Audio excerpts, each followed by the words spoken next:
கண்டுபிடிக்குமாறு கேட்டுக்கொள்கிறோம்.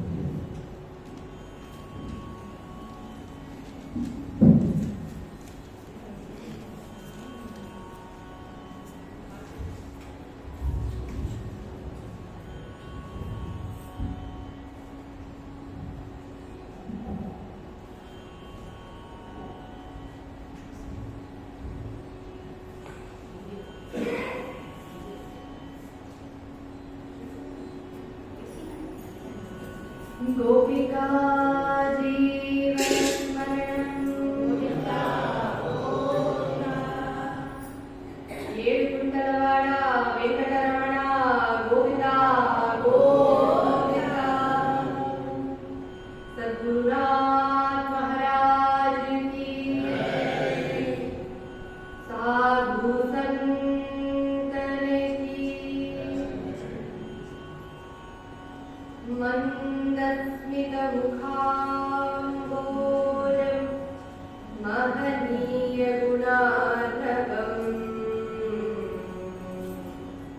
मधुराभाषिणं शान्तं सर्वभूतदयापरम् भक्तवात्सल्यजलधिं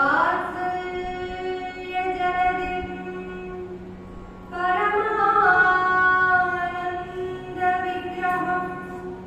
ज्ञानानन्दं प्रपन्नोऽस्मि निर्मलज्ञानसिद्धये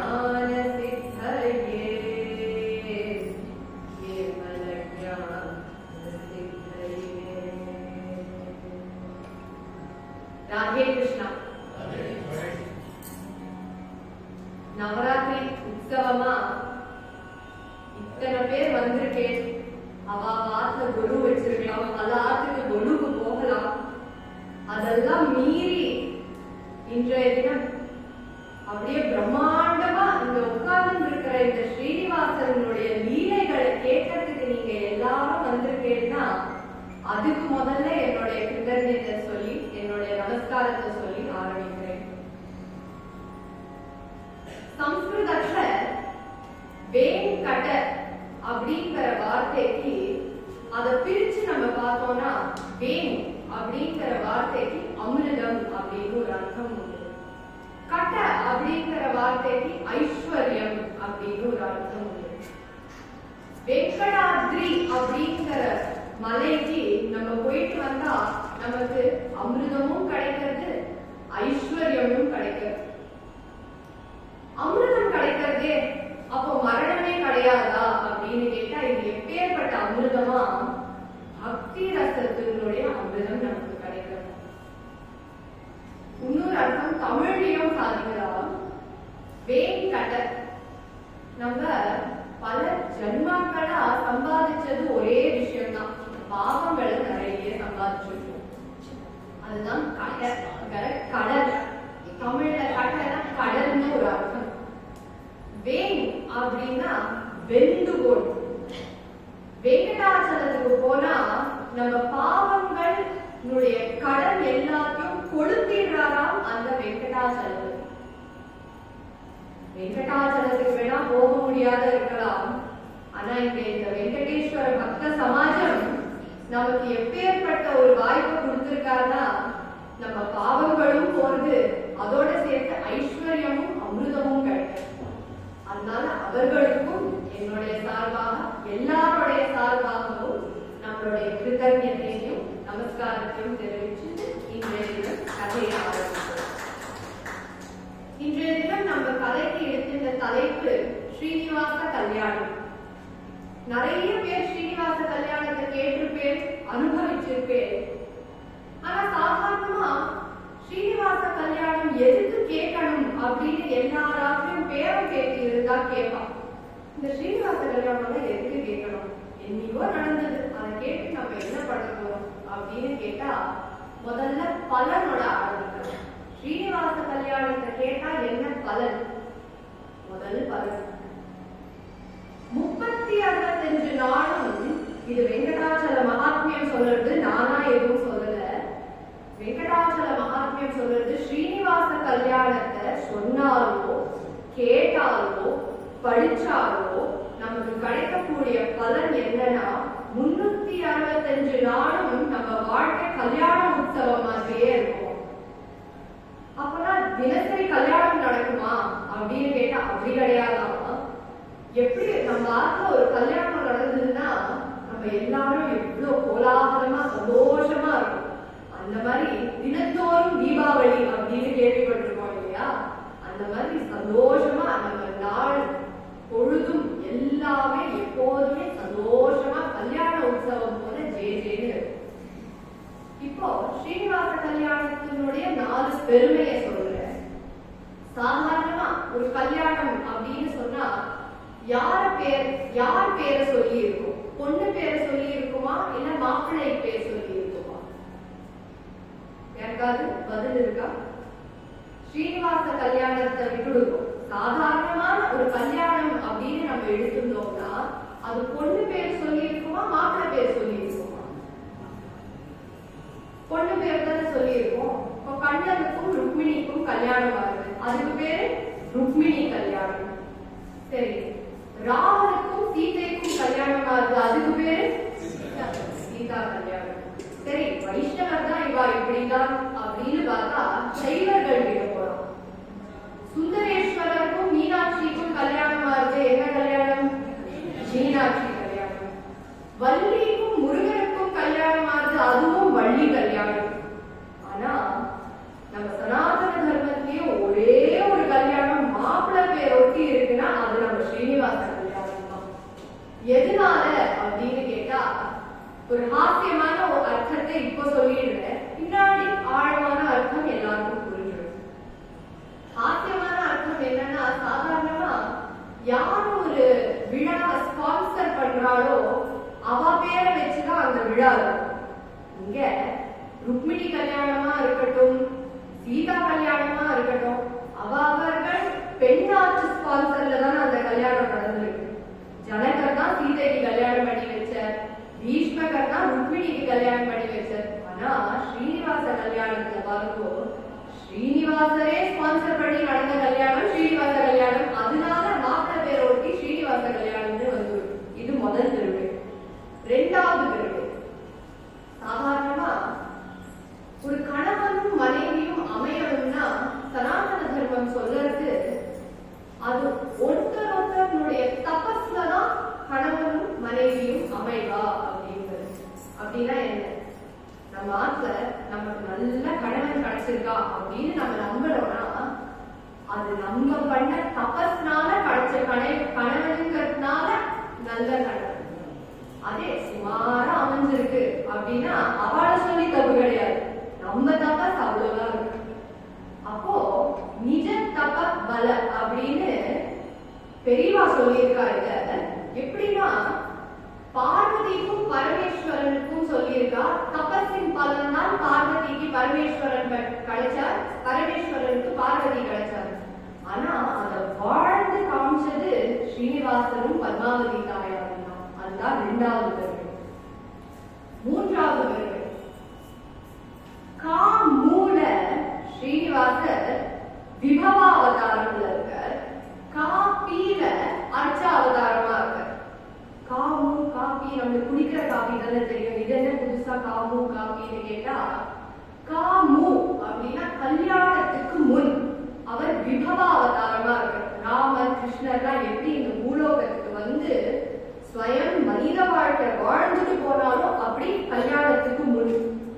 கல்யாணத்துக்கு பின் காப்பில அர்ச்சாவதாரமா இருக்க. இப்போ நம்ம திருவேங்கடவுடையான்னு திருமலைக்கு போய் ஜே ஜே ஜே ஜே ஜே கோவிந்தா கோவிந்தா கோவிந்தான்னு சொல்லிட்டு போறோமே, அங்க எப்படி நின்று இருக்கார் அந்த ஸ்ரீனிவாசர்? அர்ச்சாவதாரமா நின்று இருக்க. கலியுகத்துக்குனே வந்த மூன்றாவது பெருமை. நான்காவது பெருமை, எப்போ நம்ம பெருமாளை வழிபட்டாலும் ஒரே ஒரு நிபந்தனை தான். என்ன நிபந்தனை அப்படின்னு கேட்டா, தாயார் கூட பெருமாளை எப்பொழுதுமே வழிபடும். தாயாரை விட்டு பெருமாளை யாருமே வழிபட்டா அவளுக்கு பெருமாள் கிடைக்க மாட்டார். இது சத்தியம் சத்தியம் சத்தியம். இதுக்கு எப்படி தாயாரை வழிபட்டு ஒரு பக்தனுக்கு பெருமாள் கிடைச்சார் அப்படிங்கிற கதை தான் இந்த ஸ்ரீனிவாச கல்யாணம். ஸ்ரீனிவாச கல்யாணம்ங்கிறது சாதாரணமா எல்லாருமே பாகவதத்துல பிருகு மகரிஷியினுடைய சரித்திரத்திலிருந்து தான் ஆரம்பிக்கிறதுன்னு எல்லாரும் நினைப்பாங்க. ஆனா அப்படி கிடையாது. ஸ்ரீனிவாச கல்யாணம் எங்கேருந்து ஆரம்பிக்கிறது அப்படின்னு பார்த்தா வால்மீகி ராமாயணம் உத்தரகாண்டம், அதுதான் முதல் கதை. ரெண்டாவது பிரம்மாண்ட புராணம், மூன்றாவது பவிஷ்யோத்தர புராணம், நான்காவது வராக புராணம், அஞ்சாவது பாகவதம், ஆறாவது மறுபடியும் வராக புராணம் பவிஷ்யோத்தர புராணத்துல முடியும். பேர்பட்ட ஸ்ரீனிவாச கல்யாணம் ஒரு நாள் 2 நாள்ல சொல்லக்கூடிய கல்யாணமே கிடையாது. ஏன்னா அந்த லீலை, அந்த சரித்திரம் அவ்வளோ பெருசான சரித்திரம், அவ்வளோ அனுபவிச்சு சொல்லக்கூடிய சரித்திரம். ஆனா இங்க எனக்கு இந்த கதையை மணிக்கணக்கா சொல்லலாம், ஆனா மணிக்கணக்கா தான் இருக்கு. அதனால எவ்வளவு சீக்கிரமா சொல்ல முடியுமோ அவ்வளவு சீக்கிரமா சொல்லி முடிச்சுடலாம். முதல்ல ஸ்ரீனிவாச கல்யாணம் எந்த புராணத்திலிருந்து ஆரம்பிக்கிறதுன்னு சொன்னேன். வால்மீகி ராமாயணம் உத்தரகாண்டம். வால்மீகி ராமாயணம் உத்தரகாண்டத்துல என்ன நடக்கிறதுனா, குஷத்வஜோ நாம பிதா பிரம்ம ரிஷி அமித பிரபஹ ப்ரஹஸ்பதி சுத ஸ்ரீமான் புத்யதுல்யோ ப்ரஹஸ்பதேஹ. குஷத்வஜர் என்கின்ற ஒரு முனிவர் இருக்காராம் வால்மீகி ராமாயணம் உத்தரகாண்டம். இந்த முனிவர் எப்பேற்பட்ட முனிவர் அப்படின்னு கேட்டா, சதா நிரந்தரமா வேதாபியாசம் பண்ணக்கூடிய ஒரு முனிவர். இவர் வேதம் பண்ண பண்ண பண்ண பண்ண இந்த வேதத்தின் சக்தி அவ்வளோ கூடியிருந்தான். ஒரு நாள் இந்த வேதாபியாசம் பண்ணச்சே அவர் வாயை திறந்து ஒரு வேத வாக்கும் சொல்லும் போது ஒரு வேத பதமும் ஒரு வேத சொல்லும் அழகான வடிவம் எழுதணும். யாருடைய வடிவம் எழுது? ஒரு பெண்ணுடைய வடிவம் எழுதலாம்.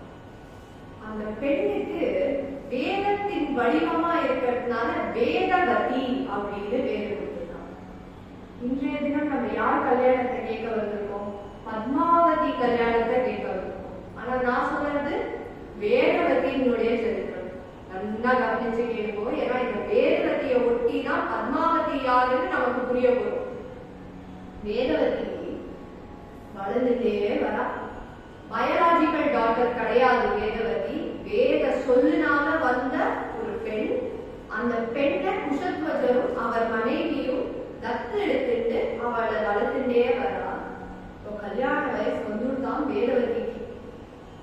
எல்லாருக்கும் என்ன ஆசை இருக்கும்? நல்ல மாப்பிள்ளையா கிடைக்கணும், நம்ம பார்த்து வச்சு கல்யாணம் பண்ணி கொடுக்கிற போல ஒரு மாப்பிள்ளை இருக்கணும் அப்படின்னு தானே அப்பா அம்மாக்கு ஆசை இருக்கும்.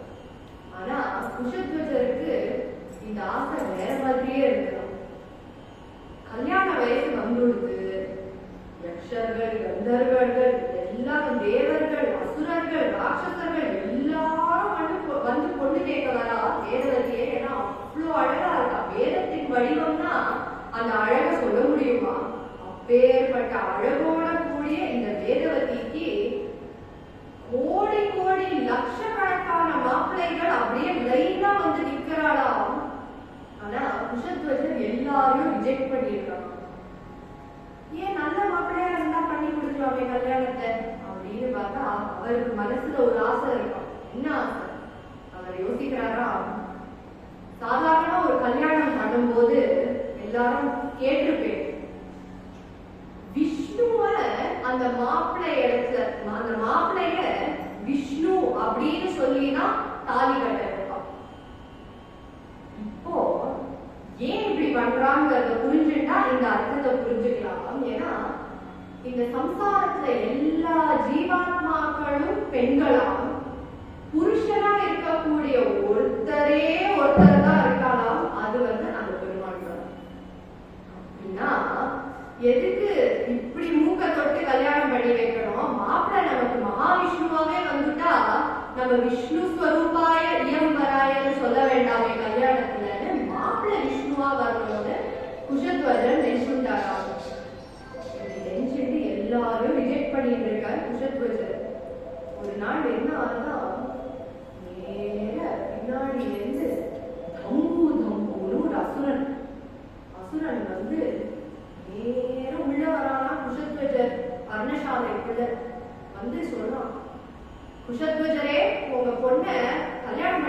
எனக்கு.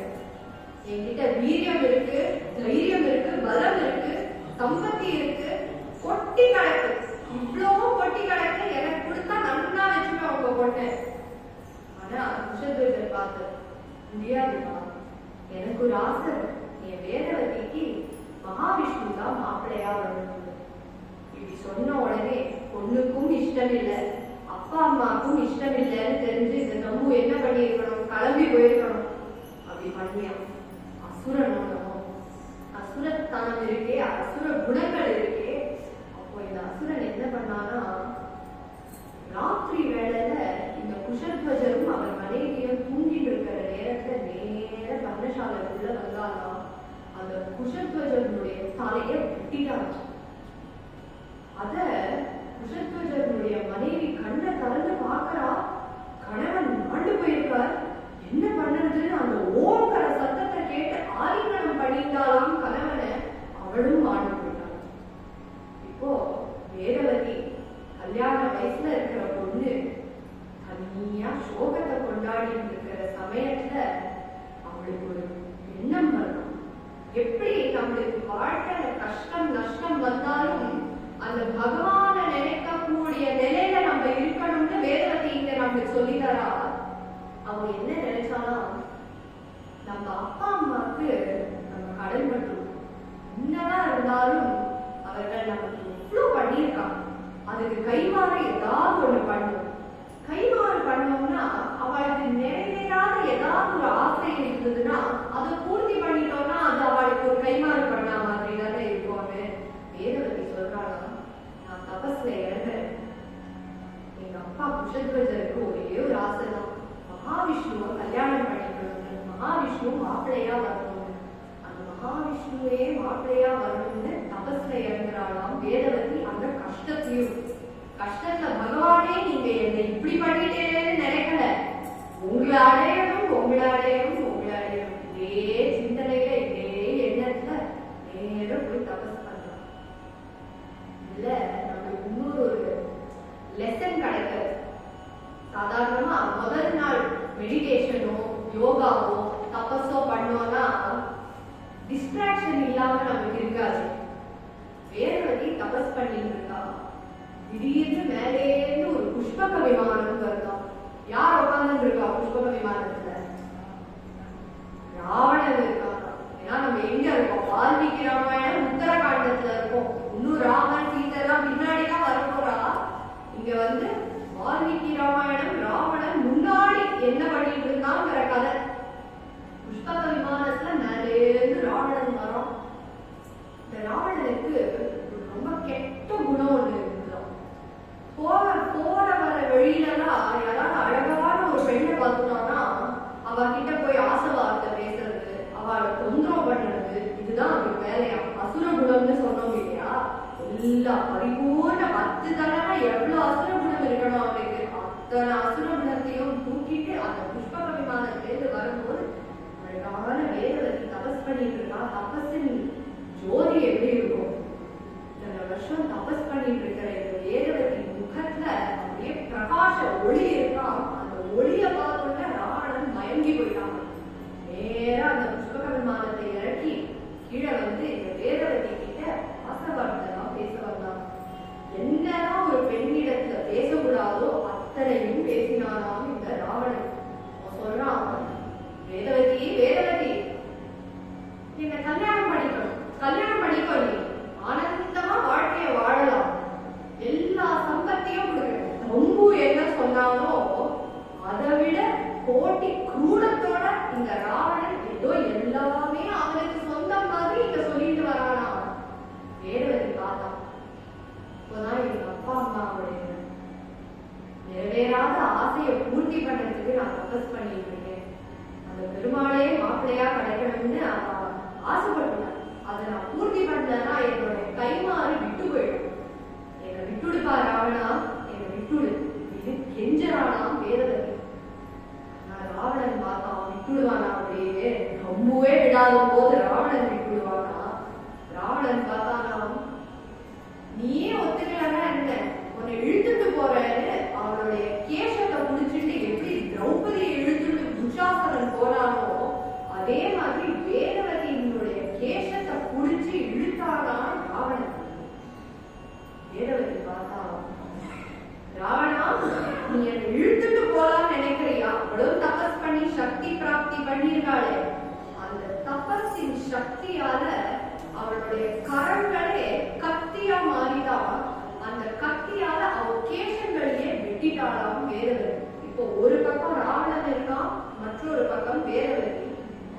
அந்த சமயத்துல வேதவதி ஒரு வார்த்தை சொல்றா, ராவணா, என் தப்பத்தின் பலத்தால நான் என்னை சுத்தப்படுத்திக்கலாம்.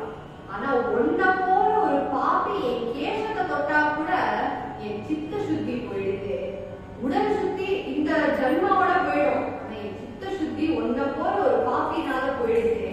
இனிமே நான் வாழ்ந்து எந்த பிரோஜனமும் கிடையாது. அடுத்த ஜன்மாவியாவது வந்து இப்போதான் 2 சபதம் எடுக்கிறாளாம் வேதவதி. முதல் சபதம் சொல்றா, எத்தனை ஜன்மாக்கள் எடுக்கணும்னாலும் எடுத்து அந்த பெருமாளை தான் என்னுடைய கணவனா அடைவேன் அப்படிங்கிற சபதம் முதல் சபதம். 2வது சபதம் வேதவதி சொல்றா, என்னாலதான் உனக்கு மிருத்யு அப்படின்னு சொல்லி அவன் தபஸின் சக்தியால ஒரு அக்னியை மூற்றாக்கலாம். அந்த அக்னிக்குள்ள பிரவேசம் பண்ணிட்டாங்க. ஓ, வேதவதி அக்னி பிரவேசம் பண்ணியாச்சு. வால்மீகி ராமாயணம் உத்தரகாண்டம் இதோட முடிஞ்சிருச்சு. அடுத்தது எங்க போறோம் அப்படின்னு கேட்டா நேர பிரம்மாண்ட புராணத்துக்கு போறோம். பிரம்மாண்ட புராணத்துல என்ன நடந்துருக்கு? ராமன், லக்ஷ்மணன், சீதை 3 பேரும் வனவாசத்துல இருக்கா. 10 வருஷ காலம் தண்டகாரண்யத்துல அனுபவிச்சாச்சு வனவாசம். 3 வருஷம் பஞ்சவட்டியில இருக்கா. இப்போ எத்தனை வருஷம் பாக்கி இருக்கு? இன்னும் ஒரே ஒரு வருஷம் தான் பாக்கி இருக்கு. லக்ஷ்மணன் ஒரு பர்ணசாலை கட்டியிருக்கான். அது உள்ள ராமனும் சீதையும் ஏகாந்தமா உட்கார்ந்து இருக்கா. லக்ஷ்மணன் எப்பேற்பட்ட ஒரு தம்பினா, ஒரு தம்பதி சேர்ந்து இருக்கானா அங்க போய் நோய் நோய் நோய் நோய்னு பண்ணிட்டே இருக்க மாட்டாங்க. எப்போதுமே லக்ஷ்மணனுடைய குணம் எப்படின்னா, ராமனும் சீதையும் உள்ள இருப்பாளாம், லக்ஷ்மணன் வெளியில காவல் காப்பாளாம்.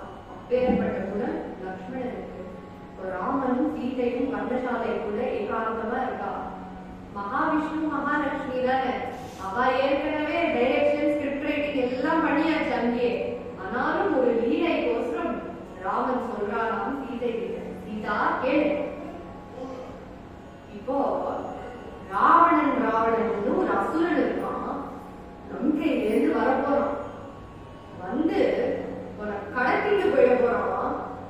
அதுக்கு முன்னாடி ஒரு பொன் மாலை நீ கேட்கணும். இந்த பொன் மாலை நீ கேட்டாதான் நான் இங்கேருந்து போக முடியும். அப்புறம் தான் ராவணன் வந்து பொண்ணை கடத்தினதுக்கு அப்புறம் நான் வந்து அவனுடைய மரணத்துக்கு காரணமாகலாம் அப்படின்னு ராமன் சீதைக்கு சொல்லிட்டு இருக்காரு. ஆனா சீதை சொல்றாள், இந்த இடத்துலதான் அழகா சீதை சொல்றா, ராமா, இந்த ராவணன் எதுக்கு எந்த கடத்தணும் அப்படின்னு ஒரு கேள்வி கேட்கிறாங்க. அப்போ ராமன் சொல்றான், கரெக்ட் தான், ஒன்னு எதுக்கு கடத்தணும்? இந்த ராவணன் ஒண்ணு பண்ணு, உபாசன அக்னின்னு ஒரு அக்னி உண்டு. அதாவது கல்யாணம் நடக்கிற நாள் அன்னைக்கு, கல்யாணம் அதாவது தாலி கட்டுற நாள் அன்னைக்கு ஒரு அக்னியை மூட்டுவார் இல்லையா வாத்தியார். அந்த அக்னியை மூட்டின அப்பேற்பட்ட அந்த தபஸின் அக்னி, அது யாகத்தின் அக்னிய நம்ம ஜன்மா முழுக்க உபாசனம் பண்ணுவோம். அந்த உபாசன அக்னியாலதான் நம்மளுக்கு சம்ஸ்காரம் தான் பின்னாடி போய் பண்ணுவோம். அப்போ ராமன் எப்பேற்பட்ட அனுஷ்ட கர்மக்காரெல்லாம் இவ்வளோ காப்பாற்றுறவர் அப்படின்னு மரியாதா புருஷோத்தம் அப்படின்னு சொல்றோம் இல்லையா. இந்த ராமன் இந்த உபாசன அக்னிய பராமரிக்கிற ஒரு குணம் ராமனுக்கு இருந்திருக்கு. பின்னாடி உபாசன அக்னி இருக்கு.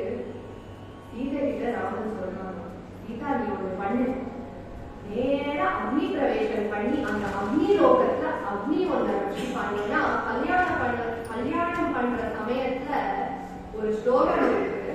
அந்த அக்னி, அதாவது கல்யாணம் பண்ணிட்டு இருக்கிற அக்னி அந்த பொண்டாட்டியை காப்பாற்றணும். கணவன் கல்யாணம் பண்ண அக்னி பொண்டாட்டியை காப்பாற்றணும். அதனால்தான் கணவன் உபாசனம் பண்ணணும் அந்த அக்னியை.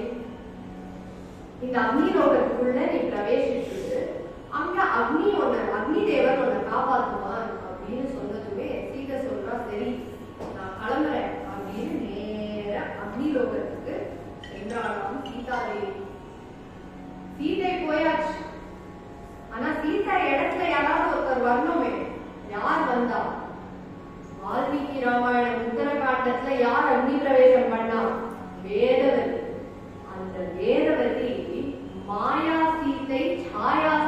சீதையா வெளியில வராலாம் சீதையின் இடத்துல. இப்போ ராமன் இந்த சீதை கிட்ட எல்லா விஷயத்தையும் சொல்ல, இந்த சீதையை ராவணன் கடத்திட்டு போக, ராமன் ராவணனை வதம் பண்ண, அடுத்தது எங்க போய் நிக்கிறோம் நம்ம? என்ன நடக்குது? ராமாயணத்துல என்ன ராவணனை வதம் பண்ண அப்புறம் கதை முடிஞ்சிருக்கா?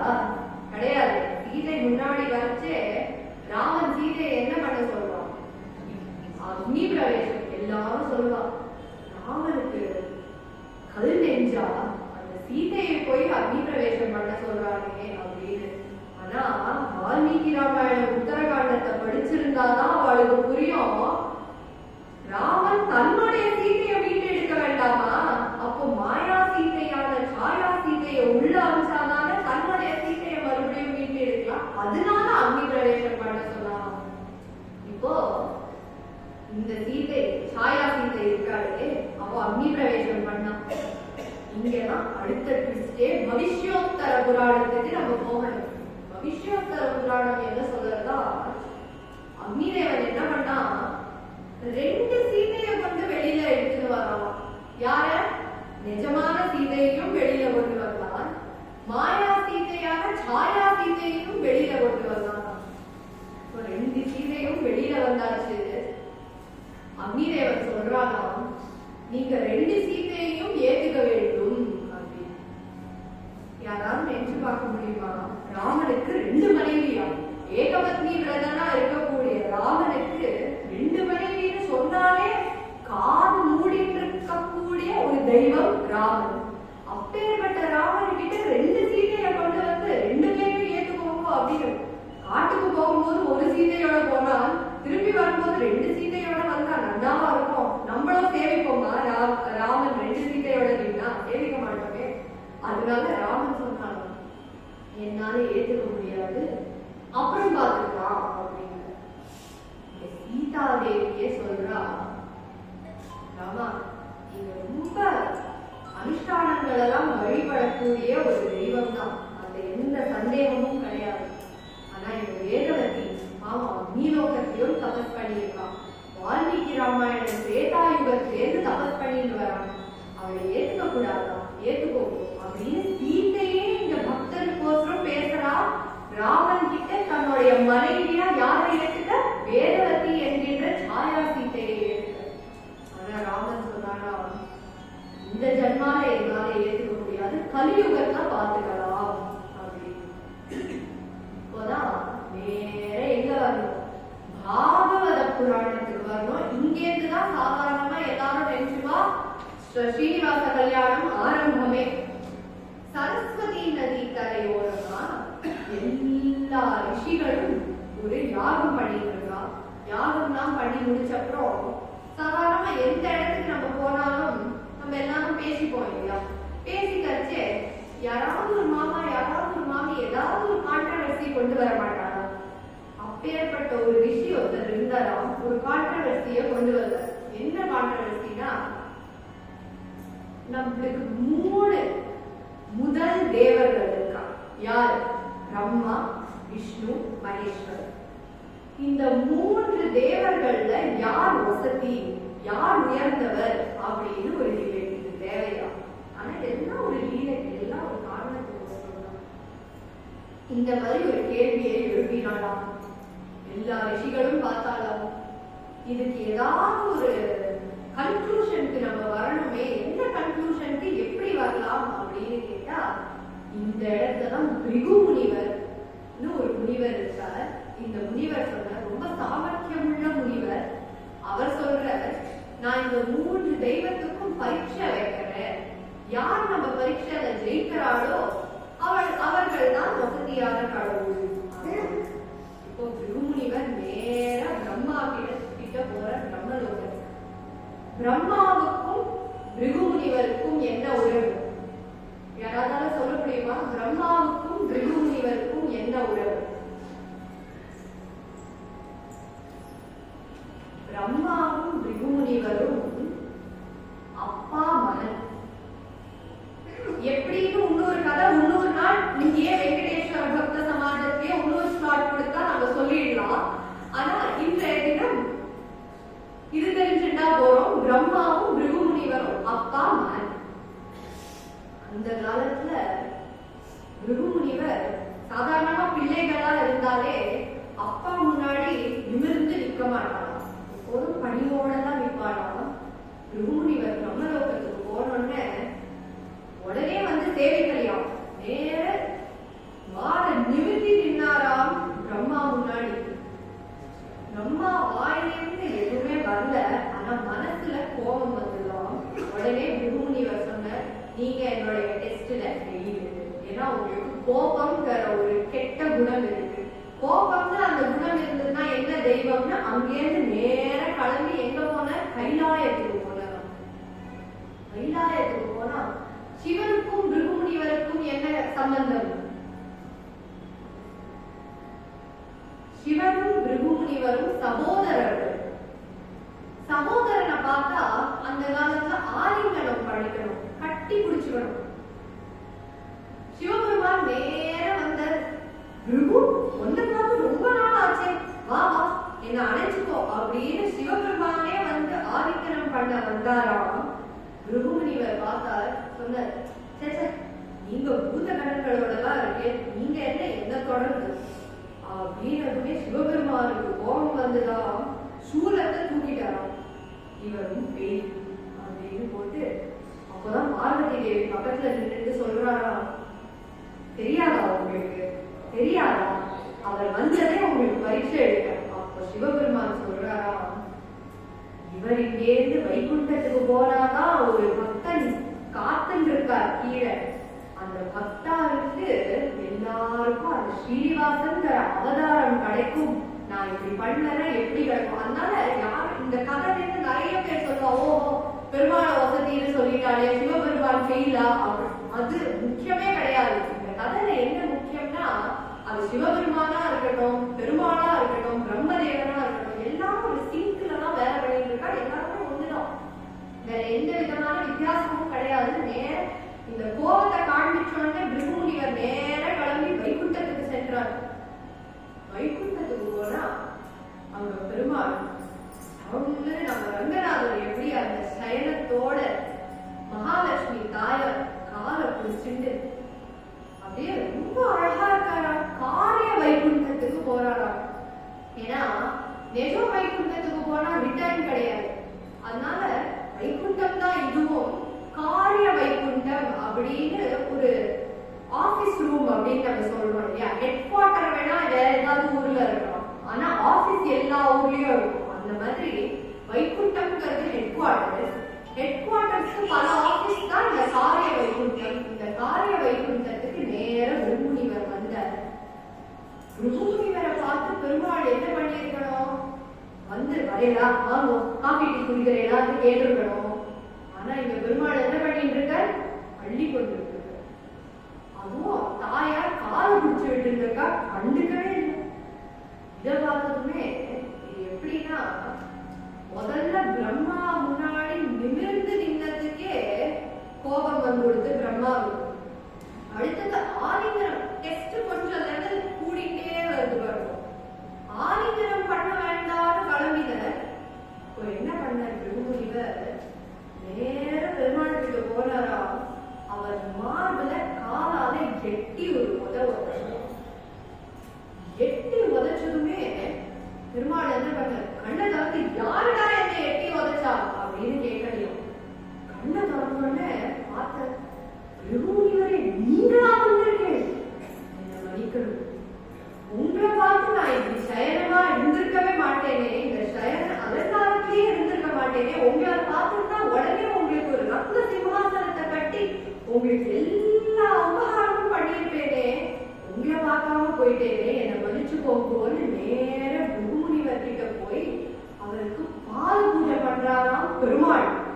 பெருமாள் எவ்வளோ கருணாமூர்த்தி, தன்னுடைய பக்தன் மார்புல எட்டி உதச்சா கூட அவருக்கு பாத பூஜை பண்றாராம். இப்போ பெருமாள் சொல்ற, பிருகு முனிவரே நீங்க வேணா என் மார்புல உதச்சிருக்கோம், ஆனா இதுவோ கரடு முரடான மார்பு, இத்தனை அசுரால சண்டை போட்ட மார்பு இது. உங்க பாதமும் கோமளமா இருக்கு. இப்பேற்பட்ட பாதம் என் கரடு முரடான மார்புல பட்டுதுன்னா அது உங்க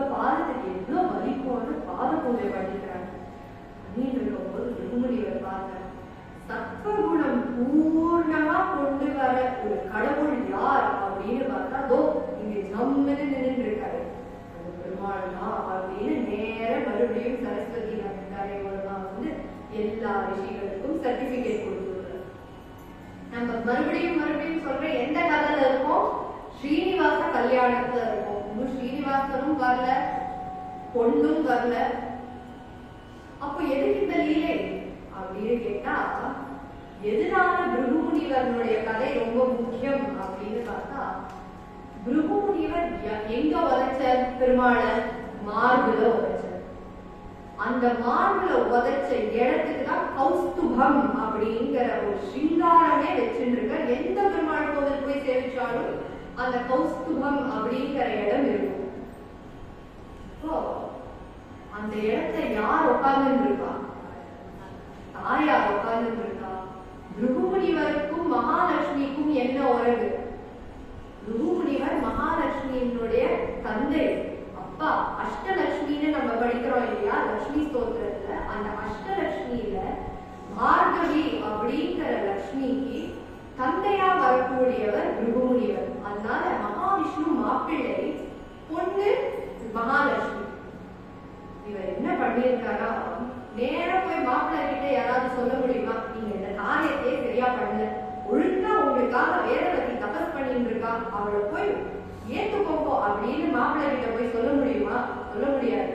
அதனால பொண்ணு கிட்ட சொல்லலாம் மாதிரி போய் சொல்றாராம் பிருகு முனிவர். சாதாரணமா ரொம்ப கம்ஃபர்ட் ஜோனுக்குள்ள நம்ம போயிட்டோம்னா, யாராவது வந்து நம்மள தள்ளினா நம்மளுக்கு முழிப்பு வரும். தூங்கிட்டு இருக்கிற நேரத்துல ட்ரெயின்ல தூங்கிட்டு இருக்கும், ஸ்டாப் வந்து அந்த ட்ரெயின் வந்து அந்த ஜர்க்கு கொடுக்கும் போது நிற்கோமே, அப்போதான் நம்மளுக்கு முழிப்பு வரும். அடடா ஸ்டாப் வந்து போல இருக்கு, இறங்கி போகணும் அப்படிங்கிற முழிப்பு வந்துடும். அந்த ஜர்க்கு கொடுக்கறதுக்கு இந்த பிருகு முனிவர் உதைச்சிருக்காராம் லக்ஷ்மி இடத்துல.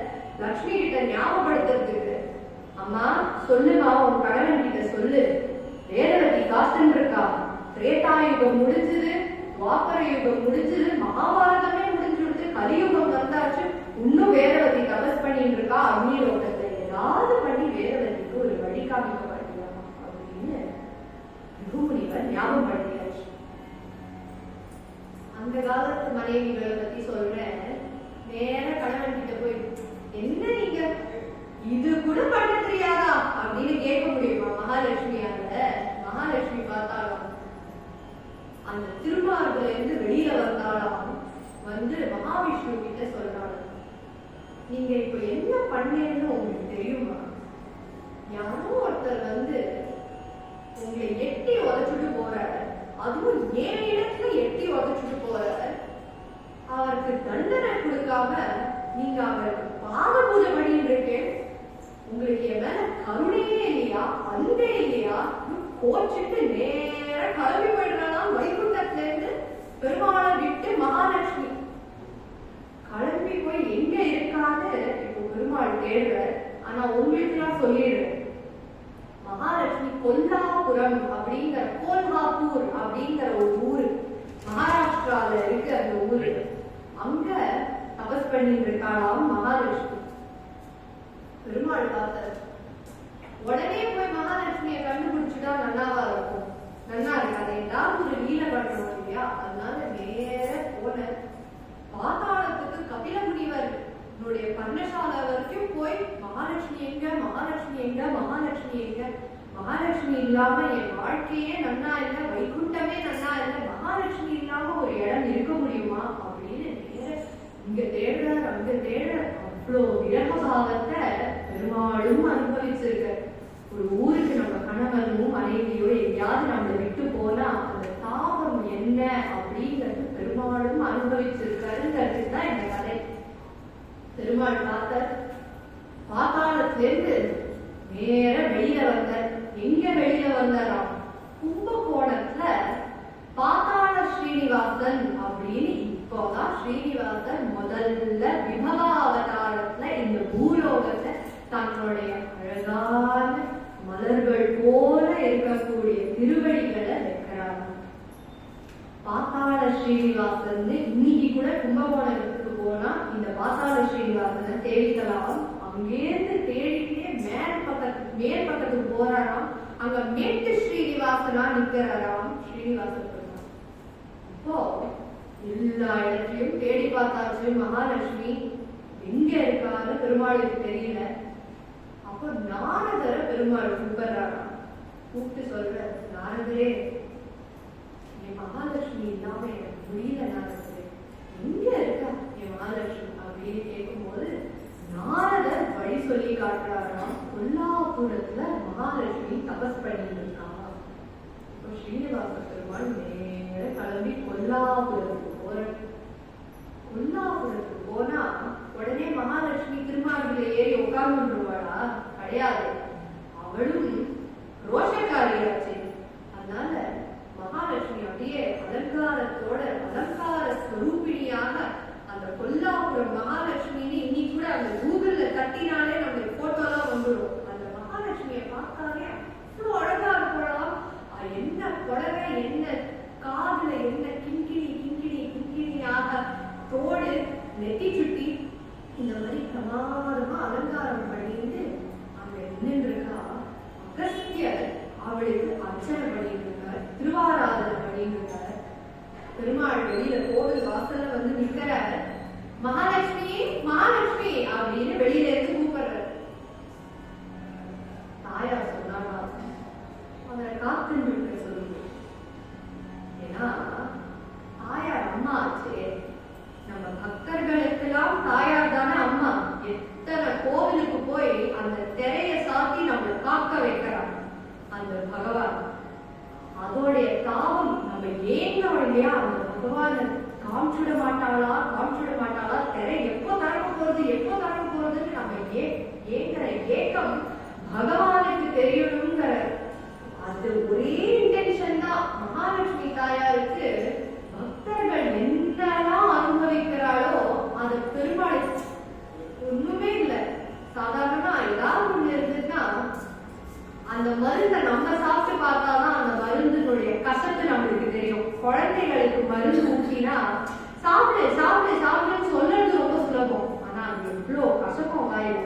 அது நம்ம சாப்பிடும் போதுதான் ஐயோ பாவம் இந்த குழந்தை இவ்வளவு கஷ்டப்பட்டு சாப்பிடுறது அப்படின்னு அது புரிய போட்டோம். அந்த மாதிரி தாயார் பெருமாளும் வெளியிலேயே காத்துன்னு இருக்க சொல்றாங்க. பெருமாளும் வெளியில காத்துன்னு இருக்கார். அகஸ்தியர் மெதுவா இப்ப பார்த்து மெதுவா திருவாராதனை பண்றார், அர்ச்சனை பண்றார். இந்த அர்ச்சனை எல்லாத்தையும் பண்ணி முடிச்சு பெருமாள் பாக்குற டைமா இருக்கு, நமக்கு கதையை முடிக்கணும், ஸ்ரீனிவாசன் பத்மாவதியை பார்க்கணும், கல்யாணம் பண்ணிக்கணும். இவ்வளவு வரைக்கும் இத்தனை நாள் இங்கேயே எடுத்தா என்ன அர்த்தம்னு நேரம் உள்ள போனாராம். தாயார் ஒரே வார்த்தை சொன்னாங்க, தபஸ்சர அப்படிங்கிற ஒரே வார்த்தை முடிஞ்சு அங்கேருந்து காணாம போயிட்டாங்க. அப்படின்னா என்ன?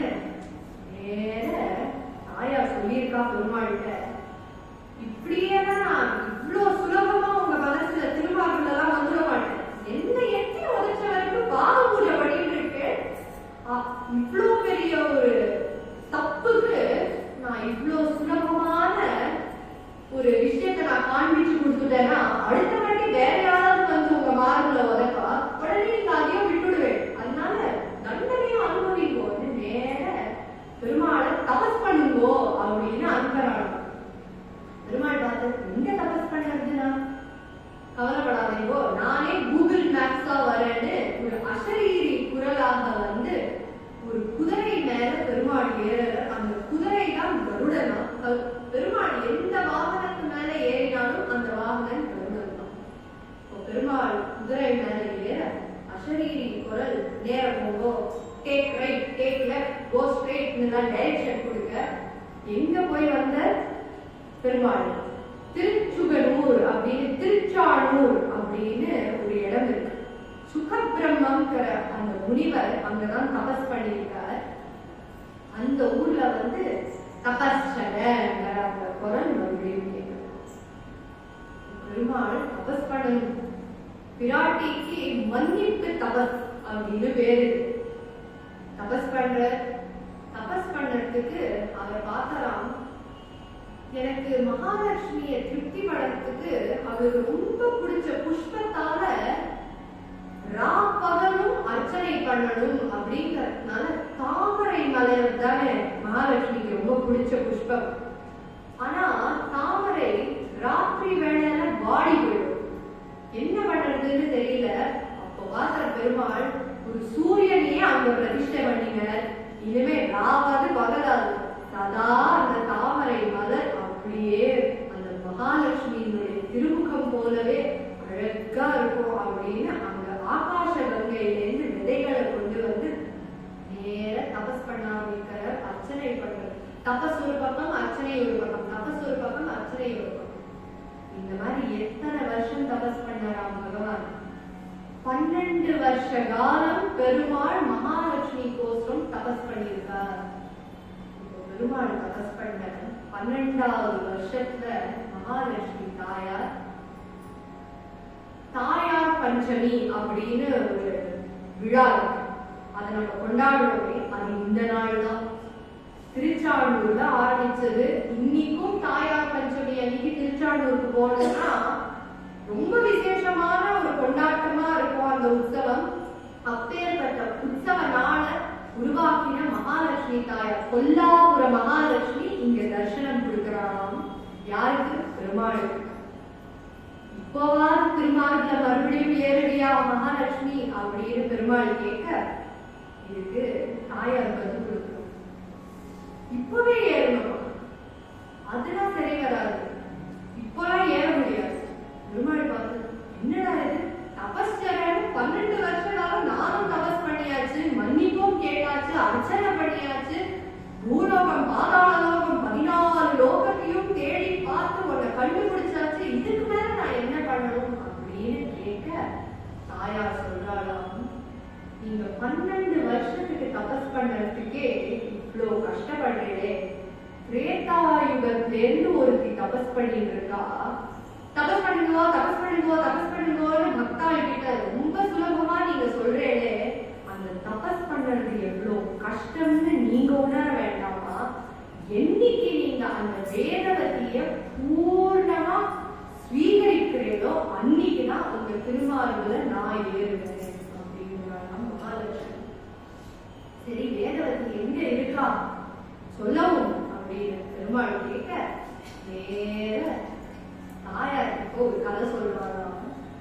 தொண்டை மண்டலம் என்கிற ஒரு நாட்டுல நாராயணபுரம் அப்படிங்கிற ஒரு இடத்துல ஆகாஷராஜனுக்கும் தரணி தேவிக்கும் ஒரு ஸ்வர்ண பெட்டி கிடைச்சிடும். சாதாரணமா பெட்டி இரும்புல இருக்கும், அதுக்குள்ள இருக்கிற விஷயங்கள் மதிப்பு கூடிய விஷயங்களா இருக்கும். ஆனா இங்க பெட்டியே ஸ்வர்ண பெட்டி, அப்போ அதுக்குள்ள இருக்கிற விஷயம் எவ்வளவு மதிப்புள்ள விஷயமா இருக்கும். அதை திறந்து பார்த்தாராம். பார்த்ததுமே ஒரு சின்ன குழந்தை இருந்தாங்க. அந்த குழந்தை யாரு? அக்னிலோகத்திலேருந்து வந்த வேதவதி. இப்போ அந்த தாமரையை வச்சுதானே அர்ச்சனை பண்ணியிருக்காரு பெருமாள். அதே ஸ்வரூபமா அந்த குழந்தையும் தாமரை போலவே இருக்கிறதுனால அந்த குழந்தைக்கு பத்மா அப்படிங்கிற பேர் வந்து பத்மாவதி அப்படிங்கிற பேர் இந்த ஆகாஷராஜனும் தரணி தேவியும் கொடுக்கிறாங்க. இவர்களுக்கு இந்த தம்பதிக்கு ரொம்ப வருஷ காலம் குழந்தையே இல்லாத இருக்கான்.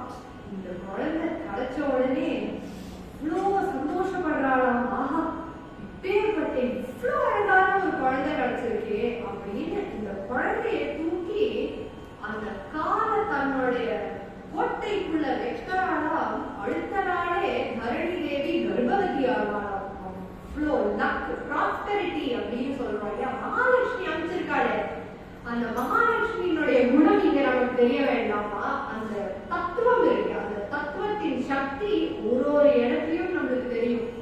அப்பேற்பட்ட மகாலட்சுமியினுடைய தத்துவத்தோட இந்த பத்மாவதி தாயார் ஆகாசராஜன் தரணி தேவியினுடைய மகள்ல இருந்துட்டு வந்துட்டு இருக்கா, வளர்ந்துட்டு வரா.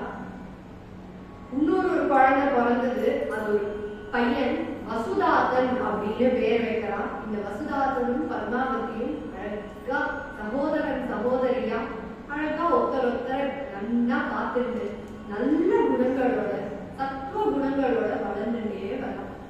அப்படின்னா தாயாரும் தந்தையும் அப்பேற்பட்டவன். அதனாலதான் ஆத்துல எப்போதுமே நல்லதை கேட்கணும், நல்லதை பேசணும், நல்லதை சொல்லணும் அப்படிங்கிறது எதுக்காக?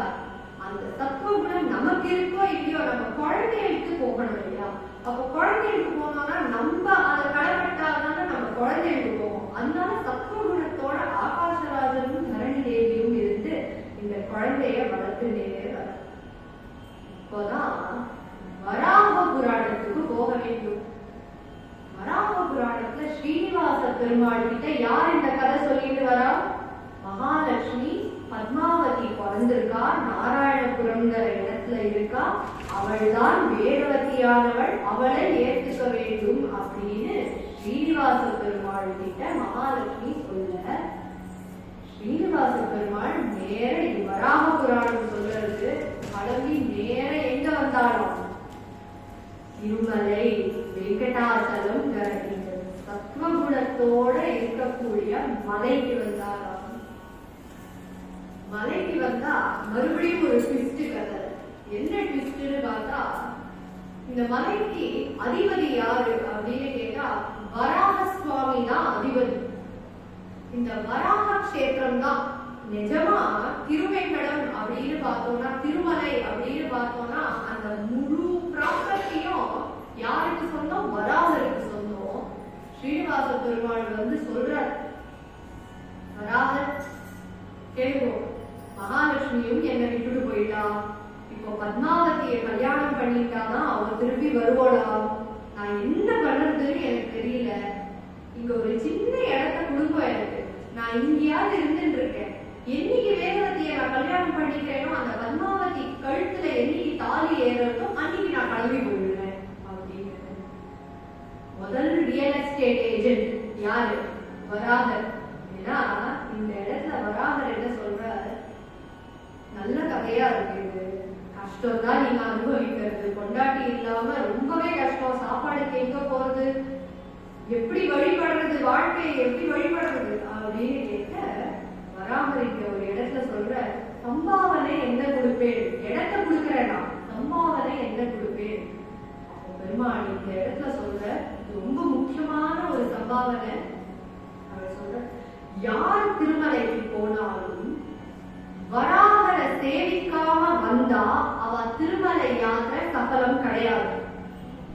வராகரை சேவிச்சாதான் அதுக்கப்புறம் தான் போய் பெருமாளை சேவிக்கிறோம். முதல் சம்பாவனை. ரெண்டாவது சம்பாவனை, நெய்வேத்தியம் எல்லாம் முதல்ல உங்களுக்கு வரும், அதுக்கப்புறம் எனக்கு வரட்டும் அப்படின்னு சொல்ல. ஏன்னா சம்பாவனை என்ன கொடுத்துருக்கணும்? காசு தானே கொடுத்துருக்கணும். ஆனா நம்ம இங்க சொல்றது ஸ்ரீனிவாசன் சொல்லிட்டு இருக்கோம், ஆனா இவர் வெறும் நிவாசன் தான், ஸ்ரீ இல்லையே. மகாலட்சுமி தாயார் இல்லைன்னா எங்கேருந்து சம்பத்தி, எங்கேருந்து சொத்து, எங்கேருந்து பணக்காசு? பணம் காசு இல்ல. அதனால நிவாசனா திருமலையில 100 ஸ்கொயர் ஃபுட் இடம் மட்டும் தான் வராகர் கொடுத்தாராம் பெருமாளுக்கு. இன்னைக்கும் பெருமாள் அப்படியே ஜம்முன்னு இடுப்புல 2 கையும் வச்சுட்டு நிக்கிற செய்யவோ, அல்லது அபயஹஸ்தனாகவோ வரதஹஸ்தனா நிக்கிறச்சே அந்த இடத்துடைய கவுண்ட் பண்ணோம்னா அது வெறும் 100 சதுரடிகள். அவ்வளவுதான் இடம் ஸ்ரீனிவாசருக்கு. ஆனா வராக சுவாமி ஒன்று பண்ண, மனைவி இல்லாம ரொம்ப கஷ்டம், அதனால எனக்கு ரொம்ப தெரிஞ்சவள் ஒருத்தி இருக்கா, வக்குல மாளிகை அப்படிங்கிற ஒரு பெண் இருக்கா, அவ உங்களுக்கு என்ன சேவை பண்ணணும்னாலும் சேவை பண்ணி கொடுப்போம், சேவையும் பண்ணி கொடுப்போம், சேவையும் பண்ணி கொடுப்போம், எல்லாம் பண்ணி கொடுப்போம், கவலைப்படாதீங்க அப்படின்னு வக்குல மாளிகையே அறிந்தார். அடுத்த கதை, கதைக்குள்ள கதை. இந்த வக்குல மாளிகை யாரு? யசோதை. எதுக்கு இங்க யசோதை வரணும்? அவளுக்கும் ஸ்ரீனிவாசனுக்கும் என்ன கனெக்ஷன் அப்படின்னு கேட்டா, யசோதைக்கு ரொம்ப ஆசையாம், கண்ணனா இருக்கும் போது அவனுக்கு ஒரு பொண்ணை பார்த்து கல்யாணம் பண்ணி வைக்கணும். கண்ணனுக்கு எத்தனை கல்யாணம் நடந்திருக்கு? 16,008 கல்யாணம். அந்த ஒன்னாவது யசோதை பண்ணி வச்சாலும் எல்லாம் தேவகி ரோஹிணின்னு மத்த பெண்ணாட்டிகள் தான். யசோதை பார்த்து ஒரு கல்யாணமும் பண்ணி வைக்கலையே. அப்போ யசோதை மனசுல ஒண்ணு தோணினான், எப்படியாவது உனக்கு பார்த்து வைக்கணும்னு. அதனால இந்த ஸ்ரீனிவாசர் எல்லாருக்கும் கொடுத்த பதில் கலியுகத்துல பார்த்துக்கலாம் அப்படின்னு சொல்லியிருக்காங்க. இப்போ வக்குல மாளிகைனா பொண்ணு பார்க்க போக போறா, பின்னாடி கதையில வரப்போறது. இந்த வக்குல மாளிகை வந்து எல்லா சேவைகளும் ஸ்ரத்தையா பண்ணிட்டு வராளாம். ஸ்ரீனிவாசருக்கு ஒரு ஹேபிட் உண்டு, நம்ம ஜாலியா இருக்கணும் அப்படின்னு ஏதாவது ஒரு ஆர்ட்ஸ் கிராஃப்ட் அந்த மாதிரி எல்லாம் பண்ணுவோம் இல்லையா. ஸ்ரீனிவாசருக்கு என்ன ஹேபிட் அப்படின்னு கேட்டா வேட்டையாடும். இப்போ ஒரு செவப்பு முண்டாச தலையில கட்டிட்டு வேட்டையாட போறாராம் ஸ்ரீனிவாசன். எதுக்கு சிறப்பு முண்டு? ஏதாவது ரூல் இருக்கா இந்த வேட்டையாட போகும்போது சிறப்பு முண்டு தான் கட்டிட்டு போகணும்னு? அப்படி எந்த ரூலும் கிடையாது. இங்க என்ன சொல்ல வராரா, ஆச்சாரியர்கள்லாம் சாதிப்பா அந்த சிறப்பு முண்டை எதுக்கு கட்டிக்கிறாரா? சாதாரணமா யாரு கட்டிப்பா சிறப்பு முண்டு? போர்ட்டர், கூலிகள். ட்ரெயின் ஸ்டேஷன் எல்லாம் பாக்குறோம் இல்லையா, அந்த கூலிகள் தானே சிறப்பா கட்டிப்பா. எதனால? இந்த இடத்துல ஸ்ரீனிவாசர் சொல்ற, உங்க மன பாரத்தை பக்தர்களே, உங்க மன பாரத்தை, உங்க மன கஷ்டங்கள் எல்லாம் எனக்கு கொடுத்துருவோம். ஒரு கூலியா நான் சுமந்துட்டு உங்களையும் கூட்டிட்டு போறேன். நம்ம எல்லாம் ஒரு ரயில்வே ஸ்டேஷனுக்கு போனா அந்த கூலி 10 பேர் தலைவரை தூக்கிட்டு இருப்பாங்க. கருணையே இல்லாம அப்படியே நடந்து போவோம் நம்ம பக்கத்தையே.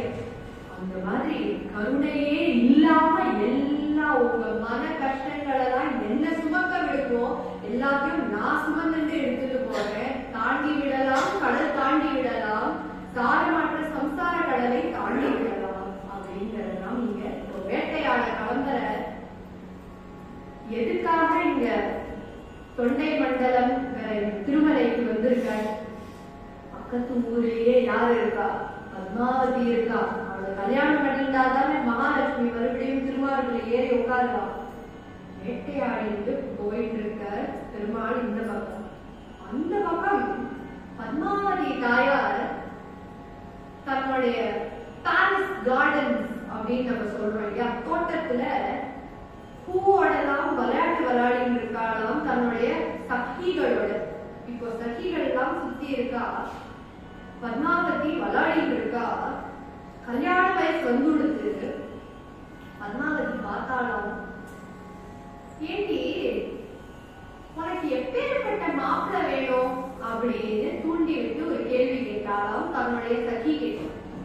சகி ஒரு ஏதோ ஒரு டிஸ்கிரிப்ஷன் எல்லாம் கொடுக்குறாளாம். எனக்கு இப்படி ஒரு மாப்பிள்ளை வேணும், அப்படி ஒரு மாப்பிள்ளை வேணும் அப்படின்னு ஒரு சகியா சொல்லிட்டு வரா.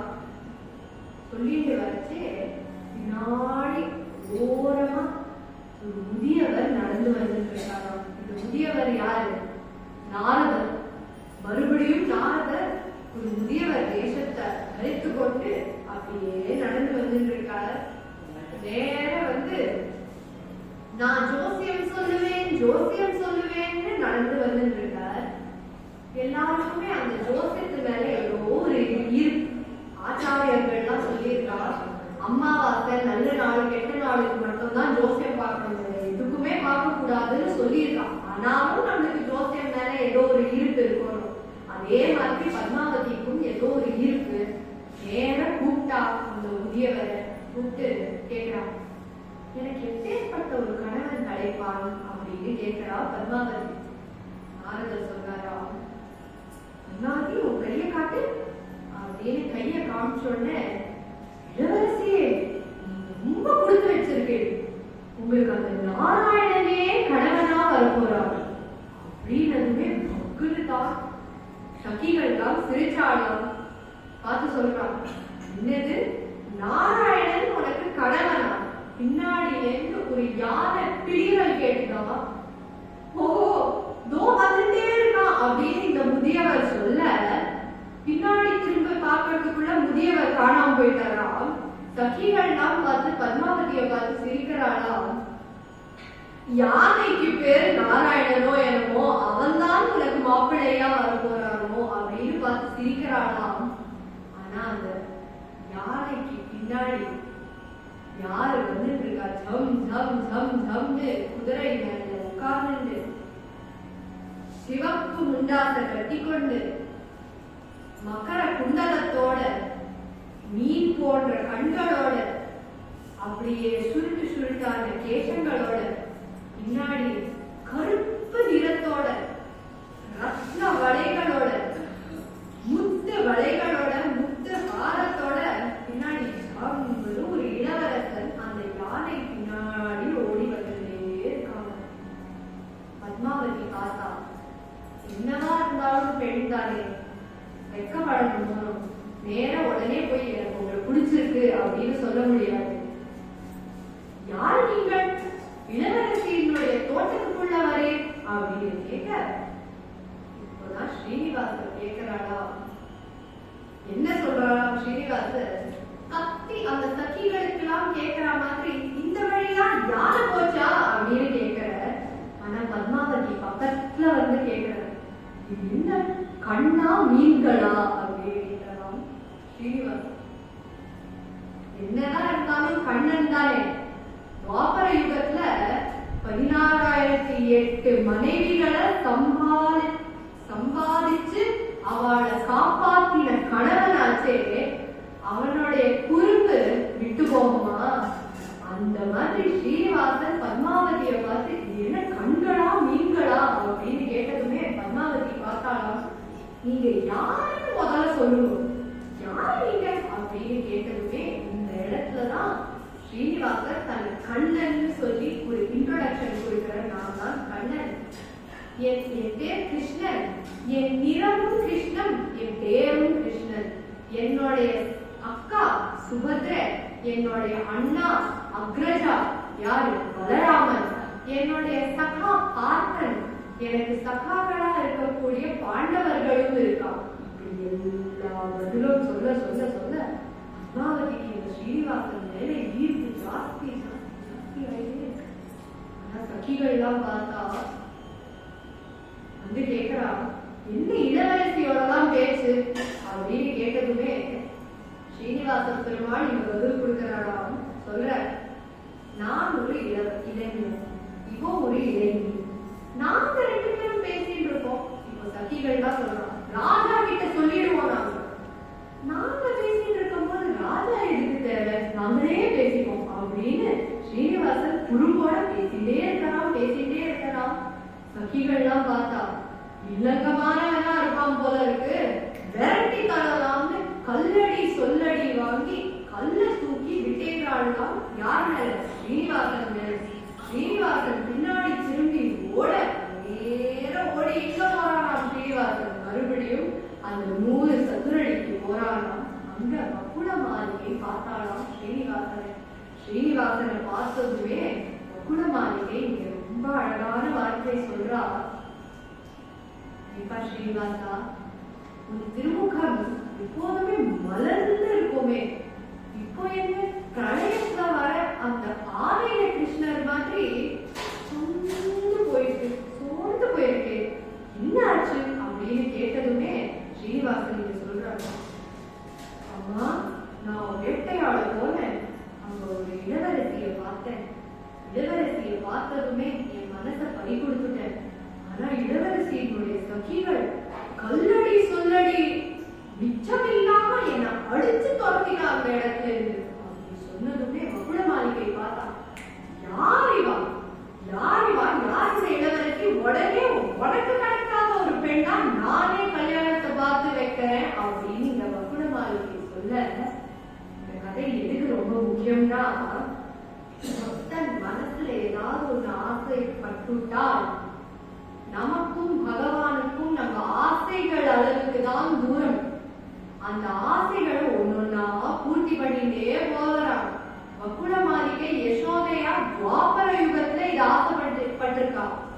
கலியுகத்துல பெருமாள் இதை பூர்த்தி பண்றார். அவர் சொல்லு, அம்மா எப்படியாவது நீங்க தான் எனக்கு பார்த்து வைக்கணும் அந்த பொண்ணு அப்படின்னு. இப்போ இது ஒரு பக்கம். இன்னொரு பக்கம் பத்மாவதி ஸ்ரீனிவாசனை பார்த்ததுல இருந்து எதை பார்த்தாலுமே அவளுக்கு அந்த ஸ்ரீனிவாசனுடைய திருமுகம் தான் தெரியறதா. வானத்தை பார்த்து சொல்றாளா, அங்கதான் என்னுடைய ஸ்ரீனிவாசன் பண்ணி கொண்டு இருக்கிற இடம் வைகுண்டம். அந்த வைகுண்டநாதன் அங்க இருக்கான். அலைய பார்த்தாலாம், அலைய பார்த்து அந்த சேஷசாயியா இந்த அலைகள் மேலதான பண்ணி கொண்டு இருக்காரு என்னுடைய ஸ்ரீனிவாசன். ஒன்னொன்னையும் பார்க்க பார்க்க இதெல்லாம் நம்ம காதல்னு சொல்ல முடியாது. இதெல்லாம் பக்தி. பூர்ணத்துவத்துல அந்த பக்திய நம்ம அடைஞ்சா எல்லா இடத்துலயும் நம்மளுக்கு அந்த பெருமாளோ அந்த பகவானோ தான் நம்மளுக்கு. அப்பேற்பட்ட பக்தி ஒரு வாட்டி இந்த பெருமாளை பார்த்தா பத்மாவதிக்கு வந்துடுது. நம்ம பல வாட்டி பல ஜன்மாக்களா பார்த்துட்டு இருக்கோம். அப்பேற்பட்ட பக்தி என்னைக்கு நம்மளுக்கு கிடைக்குமோன்னு இந்த ஸ்ரீனிவாச கல்யாணத்தை கேட்டாலும் கிடைக்குமோன்னு தெளிவா எழுதியிருக்கான். இப்போ பத்மாவதி இப்படி பைத்தியம் பிடித்து பிடிச்சு அலையறா ஸ்ரீனிவாசனை நினைச்சு. தரணி தேவிக்கு கவலை வந்துடுது. இந்த கல்யாண வயசுல ஒரு பொண்ணு இருக்கா. சாதாரணமா ஒரு தாய் லவ் மேரேஜ் அப்படின்னு சொன்னா முதல்ல தாய்க்கு தானே தெரியும். தாய் என்ன பண்ணுவோம், எப்படியாவது முதல்ல கன்வின்ஸ் பண்ண பார்ப்போம். நாங்க மாத்திர மாப்பிள்ளையே கல்யாணம் பண்ணிப்போம் அப்படின்னு தானே கன்வின்ஸ் பண்ண பார்ப்போம். ஆனா இந்த மாப்பிள்ளையோ யாரு, நாராயணன். நாராயணனே யாராவது வேண்டாம்னு சொல்லுவாளா? அதனால தரணி தேவி இங்க ரொம்ப கஷ்டமான நிலையில இருக்கா. யார் மாப்பிள்ளை என்ன பண்ணுறதுன்னு அவங்களுக்கு தெரியலையா, விட்டு பிடிச்சு அலைஞ்சிட்டு இருக்காளே பெண்ணு அப்படின்னு நினைச்சுட்டே இருக்கே பெருமாள் மாத்தர் அங்க வகுள மாளிகையே கல்யாணத்தை பேசி முடிக்க அனுப்பிச்சாச்சு. வகுள மாளிகை ஒரு சாதாரண பெண். அவளுக்கு இளவரசியினுடைய கோட்டைக்குள்ள என்ட்ரி அவ்வளவு சுலபமா கிடைச்சிடுமா? கிடைக்காது. அதுக்கு பகவான் ஏதாவது வழிபட வேண்டாமா? தரணி தேவி தன்னுடைய ஊழியர்கள் எல்லாம் கூப்பிட்டு, அந்த கோட்டையில இருக்கிற பெண் ஊழியர்கள் எல்லாம் கூப்பிட்டு சொல்றாங்க, இந்த அகஸ்தியேஸ்வரர்னு ஒரு கோவில் இருக்கு, அந்த கோவிலுக்கு போய் ஏதாவது ஒரு அர்ச்சனை பண்ணணும். இந்த அர்ச்சனை பண்ணி ஏதாவது பரிகாரம் பண்ணிட்டா என் பொண்ணு சரியாயிடுவோ அப்படின்னு ஒரு பெரியவர் சொல்லியிருக்காரு. நீங்க போய் அர்ச்சனை பண்ணணும்னு அனுப்பிச்சிருக்கா. இந்த ஊழியர்கள் எல்லாரும் கிளம்பி போயிருக்கா. வகுள மாளிகை திருமலையிலிருந்து இறங்கி வர அகஸ்தியேஸ்வரர் கோவிலுக்கு. அகஸ்தியேஸ்வரர் பார்த்துட்டு நம்ம கல்யாணத்தை நிச்சயம் பண்ண வரலாறு. இந்த அகஸ்தியேஸ்வரர் கோவில்ல வகுள மாளிகை இந்த கோட்டையினுடைய ஊழியர்களை சந்திக்க இப்போ நான் பார்த்தா, நீங்க யாரு, இங்க என்ன இவ்வளவு கூட்டம் சேர்ந்திருக்கேன் அப்படின்னு வகுள மாளிகை கேட்க, அப்போ இந்த ஊழியர்கள் ஒருத்தி சொல்றாளா, எங்க இளவரசி ஒரு பையனை பார்த்து காதல் நோயோட சுத்திட்டு இருக்கா. அடடா, இளவரசி பத்மாவதியா அப்படின்னு கேட்க வகுள மாளிகை சொல்றாளா, ஆமா, அந்த இளவரசன் உங்க பொண்ணுக்கு ஆசைப்பட்டிருக்காளே உங்க பொண்ணு, அந்த இளவரசன் என்னுடைய மகன் அப்படின்னு சொல்லி அவர்களெல்லாம் பார்த்தா, ஆஹா, நாராயணனுடைய தாயாரையே பார்த்தாச்சு, கூட்டிட்டு போவோம்னு வகுள மாளிகை கைய பிடிச்சிட்டு கூட்டிட்டு வரோம். நம்மெல்லாம் என்ன நினைப்போம், நம்ம தான் ஏதோ பகவத் கைங்கரியம் பண்றோம்னு நினைச்சு ஒரு அடி எடுத்து வச்சா பகவானே நம்மளுக்கு எல்லா காரியத்தையும் முடிச்சு கொடுத்துருவார். இப்போ பகவான் என்ன பண்ற, ஊழியர்களை வகுள மாளிகையோட சந்திக்க வச்சுட்டார். பின்னாடி பெருமாளே ஒரு அவதாரம் எடுக்கிற ஒரு குரத்தி அவதாரம். குரத்தி அவதாரத்தை எடுத்துட்டு சாதாரணமா குரத்தி கையில எப்போதும் ஒரு குழந்தை இருக்கும். அந்த குழந்தையா பிரம்மதேவனை கூப்பிட்டாராம். பிரம்மதேவன் தான் குழந்தை. குரத்தி கையில டமரு இருக்கும். யார் வந்தா டமருவா? சிவபெருமான் வந்தாராம் டமருவா. இந்த குரத்தி பேரு தர்மதேவி. பத்மாவதி தாயார் பேர் தரணி தேவி, குரத்தி பேரு தர்மதேவி. இப்போ தர்மதேவி தரணி தேவிய பார்க்கறதுக்கோசரம் வந்துட்டு இருக்கா. குரத்தியாக வரா. வாழ்க்கையின் தத்துவத்தை சொல்லுவேன், வாழ்க்கையின் தத்துவத்தை சொல்லுவேன், ஏதாவது கஷ்டம் இருந்தாலும் சொல், வாழ்க்கையின் தத்துவத்தை சொல்லுவேன் அப்படின்னு சொல்லிட்டு வர தர்மதேவி பார்த்தாலும், ஆஹா, குரத்தி வந்திருக்கா, ஜோசியம் பார்த்து விடலாமா அப்படின்னு. பத்மாவதிக்கு இந்த குணம் எங்கேருந்து வந்திருக்கு? தாயார்கிட்ட இருந்துதான் வந்திருக்கு. தரணி தேவி தர்மதேவியை கூட்டிட்டு வர தர்மதேவி கிட்ட கேட்கிறாங்க, என் பொண்ணுக்கு ஏதோ நோய் வந்து போறதுக்கு இப்போ பார்த்தாலும் வைகுண்டநாதனையே நினைச்சிட்டு இருக்கா. நாராயணா நாராயணா நாராயணா நாராயணானே சொல்லிட்டு இருக்கா. கிருஷ்ணா கிருஷ்ணா கிருஷ்ணானே சொல்லிட்டு இருக்கா. என்ன பண்ணுறதுன்னு எனக்கு தெரியலையே அப்படின்னு சொல்ல, இந்த இடத்துலதான் அழகா தரணி தேவிக்கு தர்மதேவி சொல்றா. சொல்றா, உங்களுக்கு மாப்பிள்ளையா யார் வர போறார்? நாராயணன் வர போறார். தாயார் பின்னாடி வந்துட்டு இருக்கா பொண்ணு கேட்க. நீங்க அவளுக்கு ஆமாம் ஆமாம் ஆமாம்னு அவ என்ன சொன்னாலும் ஆமாம்னு சொன்னா மட்டும் போறோம். சாதாரணமா ஒரு இந்த கல்யாண மாலை அப்படின்னு எல்லாரும் கேள்விப்பட்டிருப்பேன். ஒருத்தர் இருப்பார், அவர் தான் இந்த மாப்பிள்ளையும் பொண்ணையும் சந்திக்க வைப்பார். அவர் என்ன சொல்லுவார்? பொண்ணோட அப்பா கிட்ட சொல்லுவார், அவ என்ன சொன்னாலும் ஆமான்னு சொல்லிடுவோம், கல்யாணத்தை நன்னா பண்ணி வச்சிடலாம், இல்லங்கம்மா எதுவும் சொல்லி வைக்காதீங்க அப்படின்னு சொல்லுவார் இல்லையா? அந்த மாதிரி இங்க தர்மதேவி கிட்ட, தரணி தேவி கிட்ட தர்மதேவி சொல்றா, எல்லாருக்கும் ஆமான்னு சொல்லிடுவோம், கல்யாணம் ஜே ஜே ஜேன்னு நடக்கும், கவலைப்படாது. தர்மதேவி பார்த்தா 2 பேர் சொல்லியாச்சு, நல்ல வரம் கிடைச்சிருக்கு, நன்னா பண்ணி வைக்கலாம். ஆனா ஒன்னும் தர்மதேவி ஆகாசராஜன் கிட்ட இத பத்தி பேசவே இல்லை, அவளா முடிவு பண்ணிட்டு இருக்கான். தர்மதேவி கிளம்பியாச்சு, தரணி தேவி காத்துட்டு இருக்கா.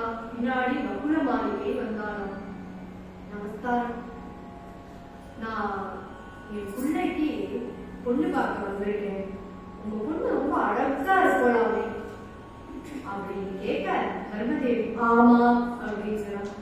உங்க பொண்ணோட கல்யாணம் பண்ணி வைக்கலாமா என் பிள்ளைய? ஆமாம் அப்படிங்கிறான். அப்படி தெரிஞ்ச ஒரே பதில் ஆமா ஆமா ஆமா. ஆனா என்னதான் நம்ம பொண்ணோட அப்பா கிட்டயோ அம்மா கிட்டயோ ஏதாவது கேட்கக்கூடாதேங்கோ இல்லங்கம்மான்னு சொன்னா கூட கண்டிப்பா ஏதாவது கேட்க தோணும் இல்லையா? அப்போ நீங்க தர்மதேவி கேட்கறாளா, உங்க பையனை பத்தி கொஞ்சம் சொல்லுங்க, ஏன்னா ராணியாச்சு, சும்மா சாதாரணமா விட்டுட முடியுமா? ராணியால தன்னுடைய பொண்ணை யாருக்கோ கல்யாணம் பண்ணி வைக்க முடியுமா? நிஜமாவே இது நாராயணனா இல்லையான்னு விசாரிச்சுட்டு தானே கல்யாணம் பண்ணி வைக்கணும். அதனால இந்த இடத்துல தர்மதேவி கேட்கறாளா, உங்க பையன் என்ன பண்றான் சொல்லுங்க, பேர் என்ன, அவன் பேர் என்ன, அவன் கோத்திரம் என்ன, எல்லாம் சொல்லுங்க எனக்கு அப்படின்னு சொல்ல, இந்த இடத்துல யாரு வகுளமாளிகை சொல்றாளாம், என் பையனுக்கு 25 வயசாகுது, அனுஷ்டானத்தோட இருக்கக்கூடிய ஒரு பையன், நிறைய சம்பாத்தியம் இருக்கக்கூடிய பையன். இன்னைக்கும் திருமலை எதுக்கு தெரிவிச்சு எல்லாரும் திருமலை திருமலை திருமலை திருமலைன்னு சொல்றாங்கன்னா எதுக்காக? அங்க சம்பத்தி எப்படி கொட்டுறது? ஒரு படம் ரிலீஸ் ஆகுதுன்னா முதல்ல எல்லாரும் எங்க போறான்? திருமலைக்கு போறான். ஒரு பிசினஸ் ஸ்டார்ட் பண்ணோம்னா எல்லாரும் எங்க போறான்? திருமலைக்கு போறான். எதனால? சம்பத்தி கோசரம் தானே, அந்த மகாலட்சுமி கோசரம் தானே. மகாலட்சுமி தானே எல்லாத்தையும் நமக்கு பண்ணி கொடுக்குறான். அப்போ இந்த பையன் நல்ல சேலரி உள்ளவர், அவளையே படாதீங்க நல்லா பார்த்துப்பான், அழகாவும் இருப்பான், அது உங்க பொண்ணையே நீங்க கேட்டுக்கலாம் அப்படின்னதுமே இப்போ தர்மதேவி இது சொல்லிட்டு போயிருக்கா. ஆமா ஆமான்னு சொல்லும் போது தரணி தேவியும் எல்லாருக்கும் ஆமா ஆமான்னு சொல்லியாச்சு, தலையாட்டியாச்சு. வகுள மாளிகையும் ரொம்ப சந்தோஷப்பட்டு கிளம்பி போயாச்சு. வகுள மாளிகை இங்கேருந்து கிளம்பி மறுபடியும் ஸ்ரீனிவாசன் கிட்ட சொல்லணும், கல்யாணத்தை நிச்சயம் பண்ணியாச்சுக்கா, நான் எவ்வளவு பெரிய காரியத்தை பண்ணியிருக்கேன் அப்படின்னு அவன் சொல்ல போனோம். ஆனா இந்த பக்கம் தரணி தேவிக்கு கை காலெல்லாம் நடுங்கிறதும். ஏன்னா வைகுண்டபதிக்கு கல்யாணம் பண்ணி வைக்கணும்னா என்னதான் ராஜா ராணியா இருந்தாலும் பெரிய இடத்துல தானே கல்யாணம் பண்ணி கொடுக்குறான். என்ன பண்றதுன்னு தெரியல. ஆகாசராஜன் கிட்ட போய் சொல்லணும். கை காலெல்லாம் நடுங்கிறது. நேர தன்னுடைய கணவன் கிட்ட போனாலாம். சொல்றா, ஏன்னா கேளுவோம், நல்ல வரன் வந்திருக்கு நம்ம பொண்ணுக்கு. யார் வரன் அப்படின்னு யாருன்னு கேட்டா நாராயணன் அவளுக்கு வாயிலிருந்து வருகிறா. ஏன்னா அவ்வளவு பயமா இருக்கான். அந்த காலத்து மனைவியாச்சே. இந்த காலத்தை பத்தி நான் பேசுறேன். இந்த காலத்து மனைவினால கணவனை பார்த்தா கொஞ்சம் பயமா இருக்கு அவளுக்கு. ஓஹோ நாராயணனா அப்படின்னு ஆகாசராஜரே கேட்கிறாராம். ஏன்னா அவர் இது எல்லாத்தையும் ஒட்டி கேட்கிறான். ஆமாமான்னு அந்த குழந்தை சொன்னதுமே, நான் எதுக்கு இதுக்கு வில்லங்கமா ஏதாவது சொல்லணும்னு நான் பின்னாடியிலே கேட்டுட்டேன்டி. நல்ல வரம் தான் கிடைச்சிருக்கு, கல்யாணம் பண்ணி வைக்கலாம். ஆனா கல்யாணம் பண்ணதுக்கு முன்னாடி எதுக்கும் ஆச்சாரியன் கிட்ட போய் கேட்டுள்ளான்னு. இவர்களுடைய ஆச்சாரியன் யாரு? சுகபிரம்மம். மகாலட்சுமியும் பெருமாளும் தபஸ் எங்க பண்ணினான்? திருச்சானூர்ல. அங்க யாருடைய ஸ்தலம் அது? சுகருடைய ஸ்தலம். எல்லாம் ஒரு கனெக்ஷன் தான். வாழ்க்கை ஒரு வட்டம் அப்படின்னு சொல்றோம் இல்லையா? இந்த மாதிரி கனெக்ஷன்னாலதான் சனாதன தர்மமே சனாதனமா இருக்கக்கூடிய ஒரு தர்மம். இப்போ ஆகாசராஜனும் தரணி தேவியும் ரொம்ப சந்தோஷமா சுகர் கிட்ட போய் சொல்றார், பத்திரிகை எழுதி கொடுக்கும். பத்திரிகையை நேர நம்ம யார்கிட்ட கூட்டி இழுத்துட்டு போலாம்? குலமாளிகை கிட்ட இழுத்துட்டு போலாம்னு சுகரும் பத்திரிகையை எழுதுற. பத்திரிகையை எழுதி அவர் சொல்ற, நானே போய் கொடுக்குறேன் மாப்பிள்ளை கிட்ட அப்படின்னு நேர கிளம்பினார். மகுள மாளிகை போறதுக்கு முன்னாடி சுகர் போய் சேர்ந்து விடுறாராம். அவர் சொல்ற, உங்க காரியத்தை பூர்த்தி பண்ணிட்டேன். எப்படி ஆஞ்சநேயர் சீதா பிராட்டிய பார்த்த உடனே கண்டேன் சீதை அப்படின்னு வளவளன்னு சுத்தி வளைச்சு பேசாம கண்டேன் சீதை, அவர் போன காரியத்தை கண்டேன் அப்படின்னு சொல்லிட்டாலே ராமனுக்கு திருப்தி திருப்தி. அதே மாதிரி உங்க காரியம் திருப்தியா முடிஞ்சது அப்படின்னு சுகர் சொல்ல, ஸ்ரீனிவாச பெருமாளும் பத்மாவதி கல்யாணம் ஆயிடும் போல இருக்கு, எனக்கு மகாலட்சுமியோ என் திருமார்களை ஏறிடுவா போல இருக்கு, ரொம்ப சந்தோஷப்பட்டார். அப்போ குலமாளிகை பின்னாடியே வரா. சுகர் பத்திரிகையை படிக்கிற, குலமாளிகையும் கேட்கிற மாதிரி கேட்கிறா. சுகர் கிளம்பியாச்சு. இப்போ குலமாளிகைக்கு அடுத்த காலம்.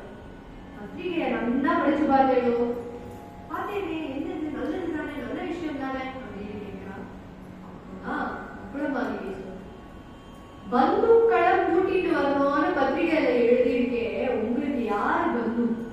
அநாதநாதா தீனா பந்தோ ராதே கோவிந்தா. உங்களுக்கு தாய் உண்டா, தந்தை உண்டா? யாரு பந்துன்னு நீங்க கூட்டிட்டு வர போறீங்க? பந்துக்களோட வந்து கல்யாணத்தை நடத்தி கொடுங்கோ அப்படின்னு தானே பத்திரிகையில போட்டிருக்கு. என்ன பண்ணணும் அப்படின்னு தெரியல வக்குலமாளிகைக்கு. ஆனா பெருமாளுக்கு எல்லாத்துக்கும் ஒரு சொல்யூஷன் இருக்கும் இல்லையா? பெருமாள் பார்த்த இரண்யகசிபு கேட்ட வரனுக்கே எனக்கு ஒரு சொல்யூஷன் இருந்திருக்கா. தலை சாப்பிடாது, ராத்திரி சாப்பிடாது, மேல சாப்பிடாது, கீழே சாப்பிடாது, உள்ள சாப்பிடாது, வெளியில சாப்பிடாது, இரவு வேலையில சாப்பிடாது, ராத்திரி வேலையில சாப்பிடாது, இப்படிலாம் ஒரு வரன் கேட்டே அதுக்கே எனக்கு ஒரு சொல்யூஷன் இருந்தது. பந்துக்களை தான் அரேஞ்ச் பண்ணோம் இல்லையா? எல்லா 33 தேவர்களையும் கூப்பிட்டாராம். ஒருத்தருக்கு ஒரு காரியத்தை, நம்ம சித்தப்பா பெரியப்பான்னா வந்தா எல்லாருக்கும் நம்ம ஒரு காரியத்தை கொடுத்துருவோம். இப்போ ஸ்ரீனிவாச பெருமாள் எல்லாருக்கும் ஒரு காரியத்தை கொடுக்குற. முதல்ல முருகப்பெருமான கூப்பிட்ட, சொன்ன வரவேற்பு உங்க கையில. ஏன்னா முருகப்பெருமானை பார்த்தாலே அப்படியே ஜம்முன்னு, என்ன அழகான தேஜஸோட முகம். அந்த டோர் பக்கத்துல அவர் நின்னாலே உள்ள வரவாள்லாம் சந்தோஷத்தோட வருவா. ஏன்னா அந்த முகத்தை பார்த்தா நமக்கும் சந்தோஷம் கிடைக்கிறது இல்லையா? அந்த முருகப்பெருமானுக்கு வரவேற்பு. அடுத்தது சிவபெருமானுக்கு கௌரவம் படுத்துறது. யாரெல்லாம் கௌரவப்படுத்துறோமோ சிவபெருமான் நீங்க பண்ணிருக்கோம். அக்னி பகவானுக்கு தலிகை நலபாகம். ஏன்னா ஆச்சாரத்தோட சமையல் பண்ணணும். அக்னியை விட ஆச்சார சீலன் உண்டா? கிடையாது. அதனால அக்னி பகவானுக்கு தலிகை. அடுத்தது அஷ்டவசுக்கள் தான் பாத்திரமா. இந்த மாதிரி ஒருத்தருக்கு எல்லா காரியங்களும் டிஸ்ட்ரிபியூட் பண்ணிட்டு இப்போ பார்த்த ஸ்ரீனிவாசன் கிளம்பணும், கல்யாணத்தை நடத்தணும். ஆனா பணம் சம்பத்தி இல்லையே, நிவாசனானா நிக்கிற. எப்படி எல்லாருக்கும் நலபாகம் எப்படி பண்ணது? பட்டு ஆடை, பட்டு வஸ்திரம், கையில முத்து வலை, ரத்னங்கள்.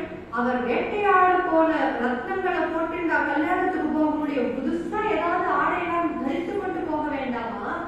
பார்த்த சம்பத்தியும் இல்லை. அதனால குபேரனை கூப்பிட்டு அவர் கடன் வாங்கினாராம். எவ்வளவு கடன்? 14 கோடி பவுன் கடன் வாங்கினாலாம். யாரு? இங்க உட்கார்றாரு ஜம்முன்னு இந்த நகையெல்லாம் தரித்து கொண்டு இப்போ ஜேஜேன்னு இருக்கார். அப்போ நிவாசனா இருக்கும் போது அவரும் கடன் வாங்குறார். இதுக்கு 2 அர்த்தங்கள். தாயார் இல்லாம ஸ்ரீனிவாசன் கூட நிவாசம் தான், அது ஒண்ணு. 2வது, தன்னுடைய பக்தனுக்கு பகவான் கடன் வாங்கியாவது நம்மள கரையேற்றிடுவார். அவர் to any extent God will go for you அப்படின்னு இங்கிலீஷ்ல ஒரு saying இருக்கு. ஏதாவது ஒண்ணு பண்ணி நமக்காக நம்ம பகவான் கடன் வாங்கியாவது நம்ம கஷ்டங்களை, நம்ம நஷ்டங்களை நம்மளுக்கு வேணுங்கிற ஆசைகளை பூர்த்தி பண்ணுவாராம் அந்த ஸ்ரீனிவாசன். அப்பேற்பட்ட கருணாமூர்த்தியான ஒரு தெய்வம் தான் இந்த ஸ்ரீனிவாசன். இப்போ பார்த்த குபேரன் கிட்ட கடன் வாங்கியாச்சு. அடுத்த நாள் கல்யாணத்துக்கு கிளம்பணும். கல்யாணத்துக்கு கிளம்புறதுக்கு முன்னாடி பையன் தலையில எண்ணெய் தேய்ச்சி வைக்கணும். ஆனா ஸ்ரீனிவாசன் பெருமாள் சஹஸ்ர சீர்ஷா புருஷா, அப்பேற்பட்ட ஒரு தலை மேல யாருக்கு கைய வைக்க தைரியம்? எல்லாரும் பார்க்கிறா, எப்படி இப்போ எண்ணெய் தேய்ச்சி விடாம போச்சு, இவ்வளோலாம் பண்ணிட்டோம், ஆனா என்ன யார் வைக்க போறா ஸ்ரீனிவாசனுடைய தலையில அடுத்த கவலை வந்து விடுது. அப்போ ஸ்ரீனிவாசன் வந்த, நீங்க ஒரு பண்ணுங்க, சூரியனை கூப்பிட்டு கொல்லாபுரத்துல என்னுடைய மனைவி மகாலட்சுமி காத்துட்டு இருக்கா, அவளை கூட்டிட்டு வாங்க அப்படின்னு.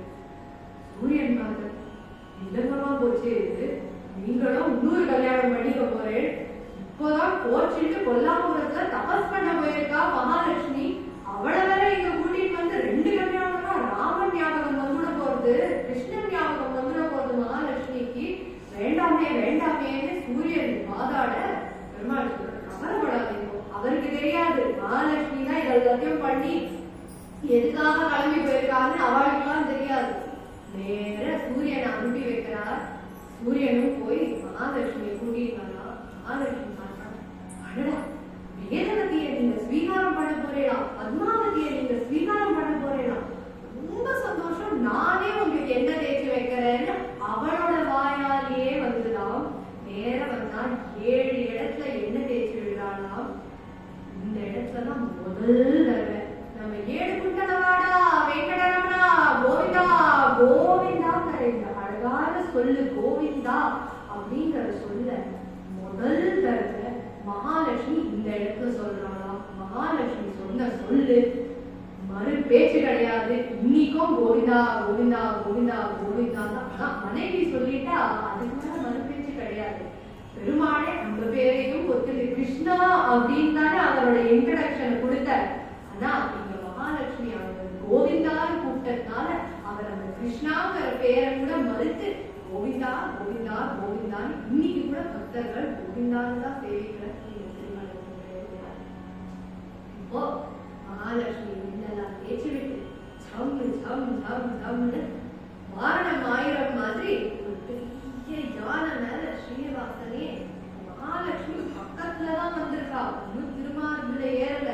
ஸ்ரீனிவாச பெருமாள் பார்த்தார், அதான் ஸ்வீகாரம் பண்ண போறேனே, ஏறிக்கோ மகாலட்சுமி அப்படின்னு சொல்ல மகாலட்சுமி சொல்லணும், நீங்க அந்த கழுத்துல தாலிய கட்டுற வரைக்கும் நான் ஏற மாட்டேன். ஏன்னா அவளுக்கும் தெரியுமா பகவானுடைய லீலைகள்ல எப்போ வேணா ட்விஸ்ட் வரலாம், எப்படி வேணா ட்விஸ்ட் வரலாம். அதனால நேர இவர்கள் கடன் வாங்கிட்டு இருக்காரு இல்லையா ஸ்ரீனிவாச பெருமாள் பார்த்த, நெய்வேத்தியம் பண்ணணும். நெய்வேத்தியம் யாருக்கு முதல் மரியாதை? நெய்வேத்தியம்னா அகோபில நரசிம்மருக்கு தான் முதல் நெய்வேத்தியம் பண்ற. 33 கோடி பேரும் சாப்பிட்டு கிளம்பணும்னா எத்தனை பந்தி போடணும், எத்தனை நாளை ஆகும், லேட் ஆயிடாதா, முகூர்த்த காலம் போயிடாதா அப்படின்னு கவலைப்பட்டு அவர் பார்த்தார். நான் முதல்ல போய் சாப்பிடுறேன்னு நேர போனார். முதல் வாய் சாப்பிட்டார். அவர் சாப்பிட்டதும் எல்லாருக்கும் திருப்தி ஆயிடுச்சு. எல்லார் வயலும் முழுசா ரொம்ப எடுத்தான். சந்தோஷமா இப்ப எல்லாரும் கிளம்பி அந்த நாராயணபுரம்ங்கிற பத்மாவதியுடைய கோட்டைக்கு போனாலும் அங்க போய் ஸ்ரீனிவாசனும் பத்மாவதி தாயாரும் ஜோரா கல்யாணம் பண்ணியிருந்தாலும் அந்த இடத்துலதான் யாருக்குதான் என்ன ஆசைகள் என்ன கஷ்டங்கள் மனசுல இருக்கோ எல்லாத்தையும் ஒரே ஒரு நிமிஷத்துக்கு கண்ணை மூடிட்டு அந்த பெருமாள் தாயார் கழுத்துல தாலி கட்டுற அந்த விஷுவல் ரெப்ரசன்டேஷன் அப்படின்னு நம்ம சொல்றோம் இல்லையா, அந்த நம்ம கண்ணால நம்ம பார்க்க முடியாதது நம்ம மனசால நம்மளால பார்க்க முடியும். எல்லாருமே ஏதாவது ஒரு விஷயம் அந்த பெருமாள் தாயார் கல்யாணத்துக்கு கொடுக்க முடிஞ்சதுன்னா குடும்பம் அப்படின்னு சொல்லுவா பெரியவா. என்ன நம்மளால கொடுக்க முடியும்? பக்திய கொடுக்க முடியும். அதனால மனசுலயே 2 புஷ்பங்கள் கோட்டி புஷ்பங்களா மாறிடும். எல்லாரும் ஒரு 2 நிமிஷம் கண்ணை மூடிட்டு அந்த வெங்கட உடையார்களுடைய திருக்கல்யாணம் அந்த உற்சவம் எப்படி இருந்திருக்கோன்னு நினைச்சு பாருங்க. எல்லா மன கஷ்டங்களும் எல்லா மன பாரங்களும்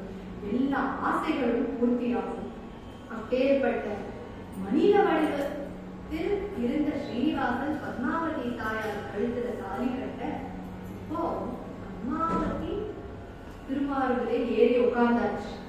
அதனால்தான் இன்னைக்கு கூட பெருமாள் நம்ம கூகுளுக்கு போய் இந்த பெருமாளுடைய போட்டோ அப்படின்னு தேடி பார்த்தோம்னா 2 இடத்துலயும் தாயார் இருப்பா. ஒரு இடத்துல பத்மாவதி தாயாராம். பத்மாவதி தாயார் யாரு? வேடவதியான ஒரு பக்தன் தான். நம்மள மகாலட்சுமி ஸ்தானத்துல பெருமாள் தன்னுடைய மார்பில் வச்சுட்டு இருக்காராம். நம்முடைய வேறுபாடே காமிக்கிறது இல்லையா? மகாலட்சுமிக்கு எவ்வளவு மகத்துவமோ பெருமாளுடைய திருமணத்துல அப்பேற்பட்ட மகத்துவத்தை பக்தருக்கும் கொடுக்கிறாராம் பெருமாள். நேரம் ஒரு பக்கம் பத்மாவதி மனசுல ஏற, இன்னொரு பக்கம் போதான் மகாலட்சுமி மறுபடியும் ஏறினாராம். நேரம் அவ எங்க போனோம்? திருமலைக்கு போனோம். ஆனா அவ ஸ்வர்ணமுகரி அப்படிங்கிற ஒரு ஊருக்கு போறாளாம். அங்க அகஸ்தியனுடைய ஆசிரமத்துல இருக்காளாம். 6 மாச காலத்துக்கு புதுசா அந்த தம்பதி நேர கிரகப்பிரவேசத்துக்கு எங்க போனோம்? தன்னுடைய ஆளுக்கு தானே போனோம். ஆனா இந்த அங்கமொழியை எதுக்கு மலை ஏறலன்னா ஆச்சாரியர்கள் சாதிக்கிறாங்க, கல்யாணம் ஆன புது தம்பதிகள் என்னைக்குமே 6 மாச காலத்துக்கு மலை ஏறக்கூடாது, தீட்சை வாங்கிக்கணுமா. ஏன்னா மேல பெருமாளுக்கு மட்டும்தான் மாலை. அதனாலதான் திருமலையில பெரியவாழ்னா சொல்றது மேல கல்யாணம் பண்ணிக்க கூடாது. ஏன்னா மாப்பிள்ளைக்கும் பொண்ணுக்கும் அப்புறம் மாலை போடுற மாதிரி அந்த சூழ்நிலை வந்துடும் இல்லையா. மேல பெருமாளுக்கு மட்டும்தான் மாலை, யாருக்கும் மாலை கிடையாது. இப்போ அனுஷ்டானம் கூடியவர் பெருமாள் அப்படின்னு பகுள மாலைக்கு சொல்லியிருக்காரு இல்லையா. அது சத்தியமா காண்பிக்க வேண்டாமா? அந்த தீட்சையே இங்க ஸ்வர்ணமுகரில பத்மாவதி தாயாரும் பெருமாளும் அனுபவிச்சுட்டு அதுக்கப்புறம் 6 மாச காலத்துக்கு அப்புறம் மேலே பத்மாவதி தாயார் கீழே எழுந்துள்ளா, பெருமாள் மேலே ஏறுறார். இதுக்கு ஒரு காரணம் என்ன அப்படின்னு கேட்டா, என்னதான் இருந்தாலும் தாயார் தாயார் தான். பார்த்தா நிறைய பேரால ஏற முடியாது. அந்த காலத்துல காரு வாகனம்லாம் கிடையாது. அவரை பார்க்க முடியாதோ இல்லையோ, என்ன பார்த்துட்டு போகும், என்கிட்ட என்ன நீங்க சொல்றீங்களோ அது அவர்கிட்ட போய் சேரும்னு கருணாமூர்த்தியார தாயார் கீழே எழுந்துடுறாளா. மேல பகவான் எதுக்கு போயிருக்காராம்? ஏன்னா அதுதான் மிடில் கிரவுண்ட் தான். எதுக்கு மிடில் கிரவுண்ட்? மேல இருந்து தேவர்களும் அவரை வந்து பார்க்கலாம், கீழே இருந்து பக்தர்களும் அவரை வந்து பார்க்கலாமா. அதனால இன்னைக்கு கூட திருமலை அப்பனுக்கு மட்டும்தான் லீவே கிடையாது. 2 மணி நேரத்துக்கு தான் திரைய சாத்துவா. அது சாத்தும் போது கூட மேலேந்து தேவர்கள் வந்து பார்த்துட்டு போறாராம், அவர்களுடைய கோரிக்கையெல்லாம் வைக்கிறது. அதனால இப்போ திருமலையப்பன் ஸ்ரீனிவாசன் பத்மாவதி மகாலட்சுமி தாயாரோட கூட மனசுல அப்படியே திருமார்புல வச்சுட்டு பிரகாசிக்கிற பேர்பட்ட வெங்கடமலை, பேர்பட்ட வெங்கடேஸ்வர பக்த சமாஜம் நம்ம எல்லாருக்கும் முன்னாடியே முதல்ல ஆரம்பிக்கும் போது சொன்னேன், ஆயுள் ஆரோக்கியம் ஐஸ்வர்யம் அமிர்தம் இது 4த்தையும் கொடுத்து நம்ம கடனா கொண்டு வந்த பாபங்கள் எல்லாம் நிவர்த்தி பண்ணணும்னு சொல்லி முடிச்சுக்கிறேன். திருப்பதி வெங்கடரமணா, திருப்பதி வெங்கடரமணா, புண்ணியாதே பாரதமா, திருப்பதி வெங்கடரமணா.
இந்த அளவில் நிறைவேறுகிறது. இன்றைய தினம் உபன்யாசத்தை வழங்கிய மாலினி ஆனந்த் அவர்களுக்கும் அவர்களுடைய குடும்பத்தை சேர்ந்த அனைவருக்கும் மற்றும் நித்திய பூஜை கட்டளையின் உறுப்பினர்களான ஜமிய பத்மநாபன் அவர்களுக்கும் அவர்களுடைய குடும்பத்தை சேர்ந்த அனைவருக்கும், ரமேஷ் அவர்களுக்கும் அவர்களுடைய குடும்பத்தை சேர்ந்த அனைவருக்கும், கார்த்தி ஜெயராமன் அவர்களுக்கும் அவர்களுடைய குடும்பத்தை சேர்ந்த அனைவருக்கும், நாம் எல்லோருக்கும் நம்முடைய குடும்பத்தை சேர்ந்த அனைவருக்கும் எல்லாம் நல்ல இறைவன் திருவண்ணாமலையான எல்லா நலங்களையும் நோயற்ற வாழ்வையும் நல்ல மனநிலையை கொடுத்து என்றும் அவருடைய கைங்கரியங்களில் ஈடுபடும் பாக்கியத்தை கொடுக்க வேண்டும் என்று எல்லா பிரார்த்தனைகளையும் அவருடைய அவதாரங்களிலே சமர்ப்பித்து பிரார்த்தித்துக் கொள்வோமாக.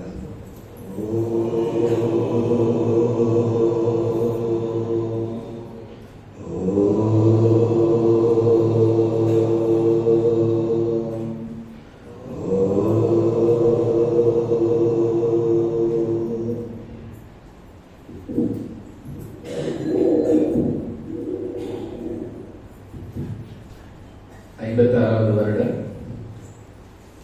புரட்டாசி மாச உற்சவம் வெங்கடேஸ்வர பக்த சமாஜத்தின் நலவில் இந்த நான்காம் நாள் நிகழ்ச்சி இந்த வரிசையாக இன்று நடைபெற்றது.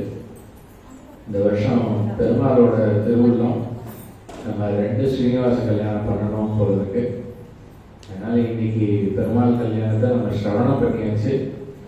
இந்த 4, 5ஆம் தேதி நம்ம நேர கண் குளிர மான்ஃபோர்ட் ஸ்கூல்ல ஒரு இன்னொரு திருக்கல்யாணம். அவருக்கு எங்களுடைய சமாஜத்தின் சார்பில் எங்களுடைய பிரதிஜையை தெரிவித்துக் கொள்ள நாங்கள் கடமைப்பட்டிருக்கோம். மேலும் மேலும் பெருமாளோட கைகரியத்தில் ஈடுபடுறதுக்கு அவருடைய அனுபவம் இருக்கணும்ட்டு தெரிவிச்சுட்டு இன்னும் 2 நாள் ப்ரோக்ராம் இருக்குது நமக்கு இந்த மாச உற்சவத்தில், இந்த வருஷ உற்சவத்தில். நாளைக்கு அபிஷேக் ராஜு 7லேருந்து 8:30 மணி வரைக்கும் பக்தி பாடல்கள், அதே மாதிரி நாளைக்கு ஒரு நாம சங்கீர்த்தனம். அதனால இதுலேயும் எல்லாரும் இருக்கிற இந்த 4 நாட்கள் புரட்டாசி மாதம் விமர்சையாக வந்த பக்தர்கள் இந்த உற்சவத்தில் பங்கேற்றுக்கணும்னு இந்த நேரத்தில் நாங்கள் எல்லாரையும் கேட்டுட்டு அவளுக்கு மரியாதை பண்ணின பிறகு கீழே பிரசாதம் சுவீகரிச்சுட்டு செல்லுமாறு எல்லாரையும் நமஸ்காரம் கேட்கலாம். கோபிகா ஜீவனஸ்மரணம்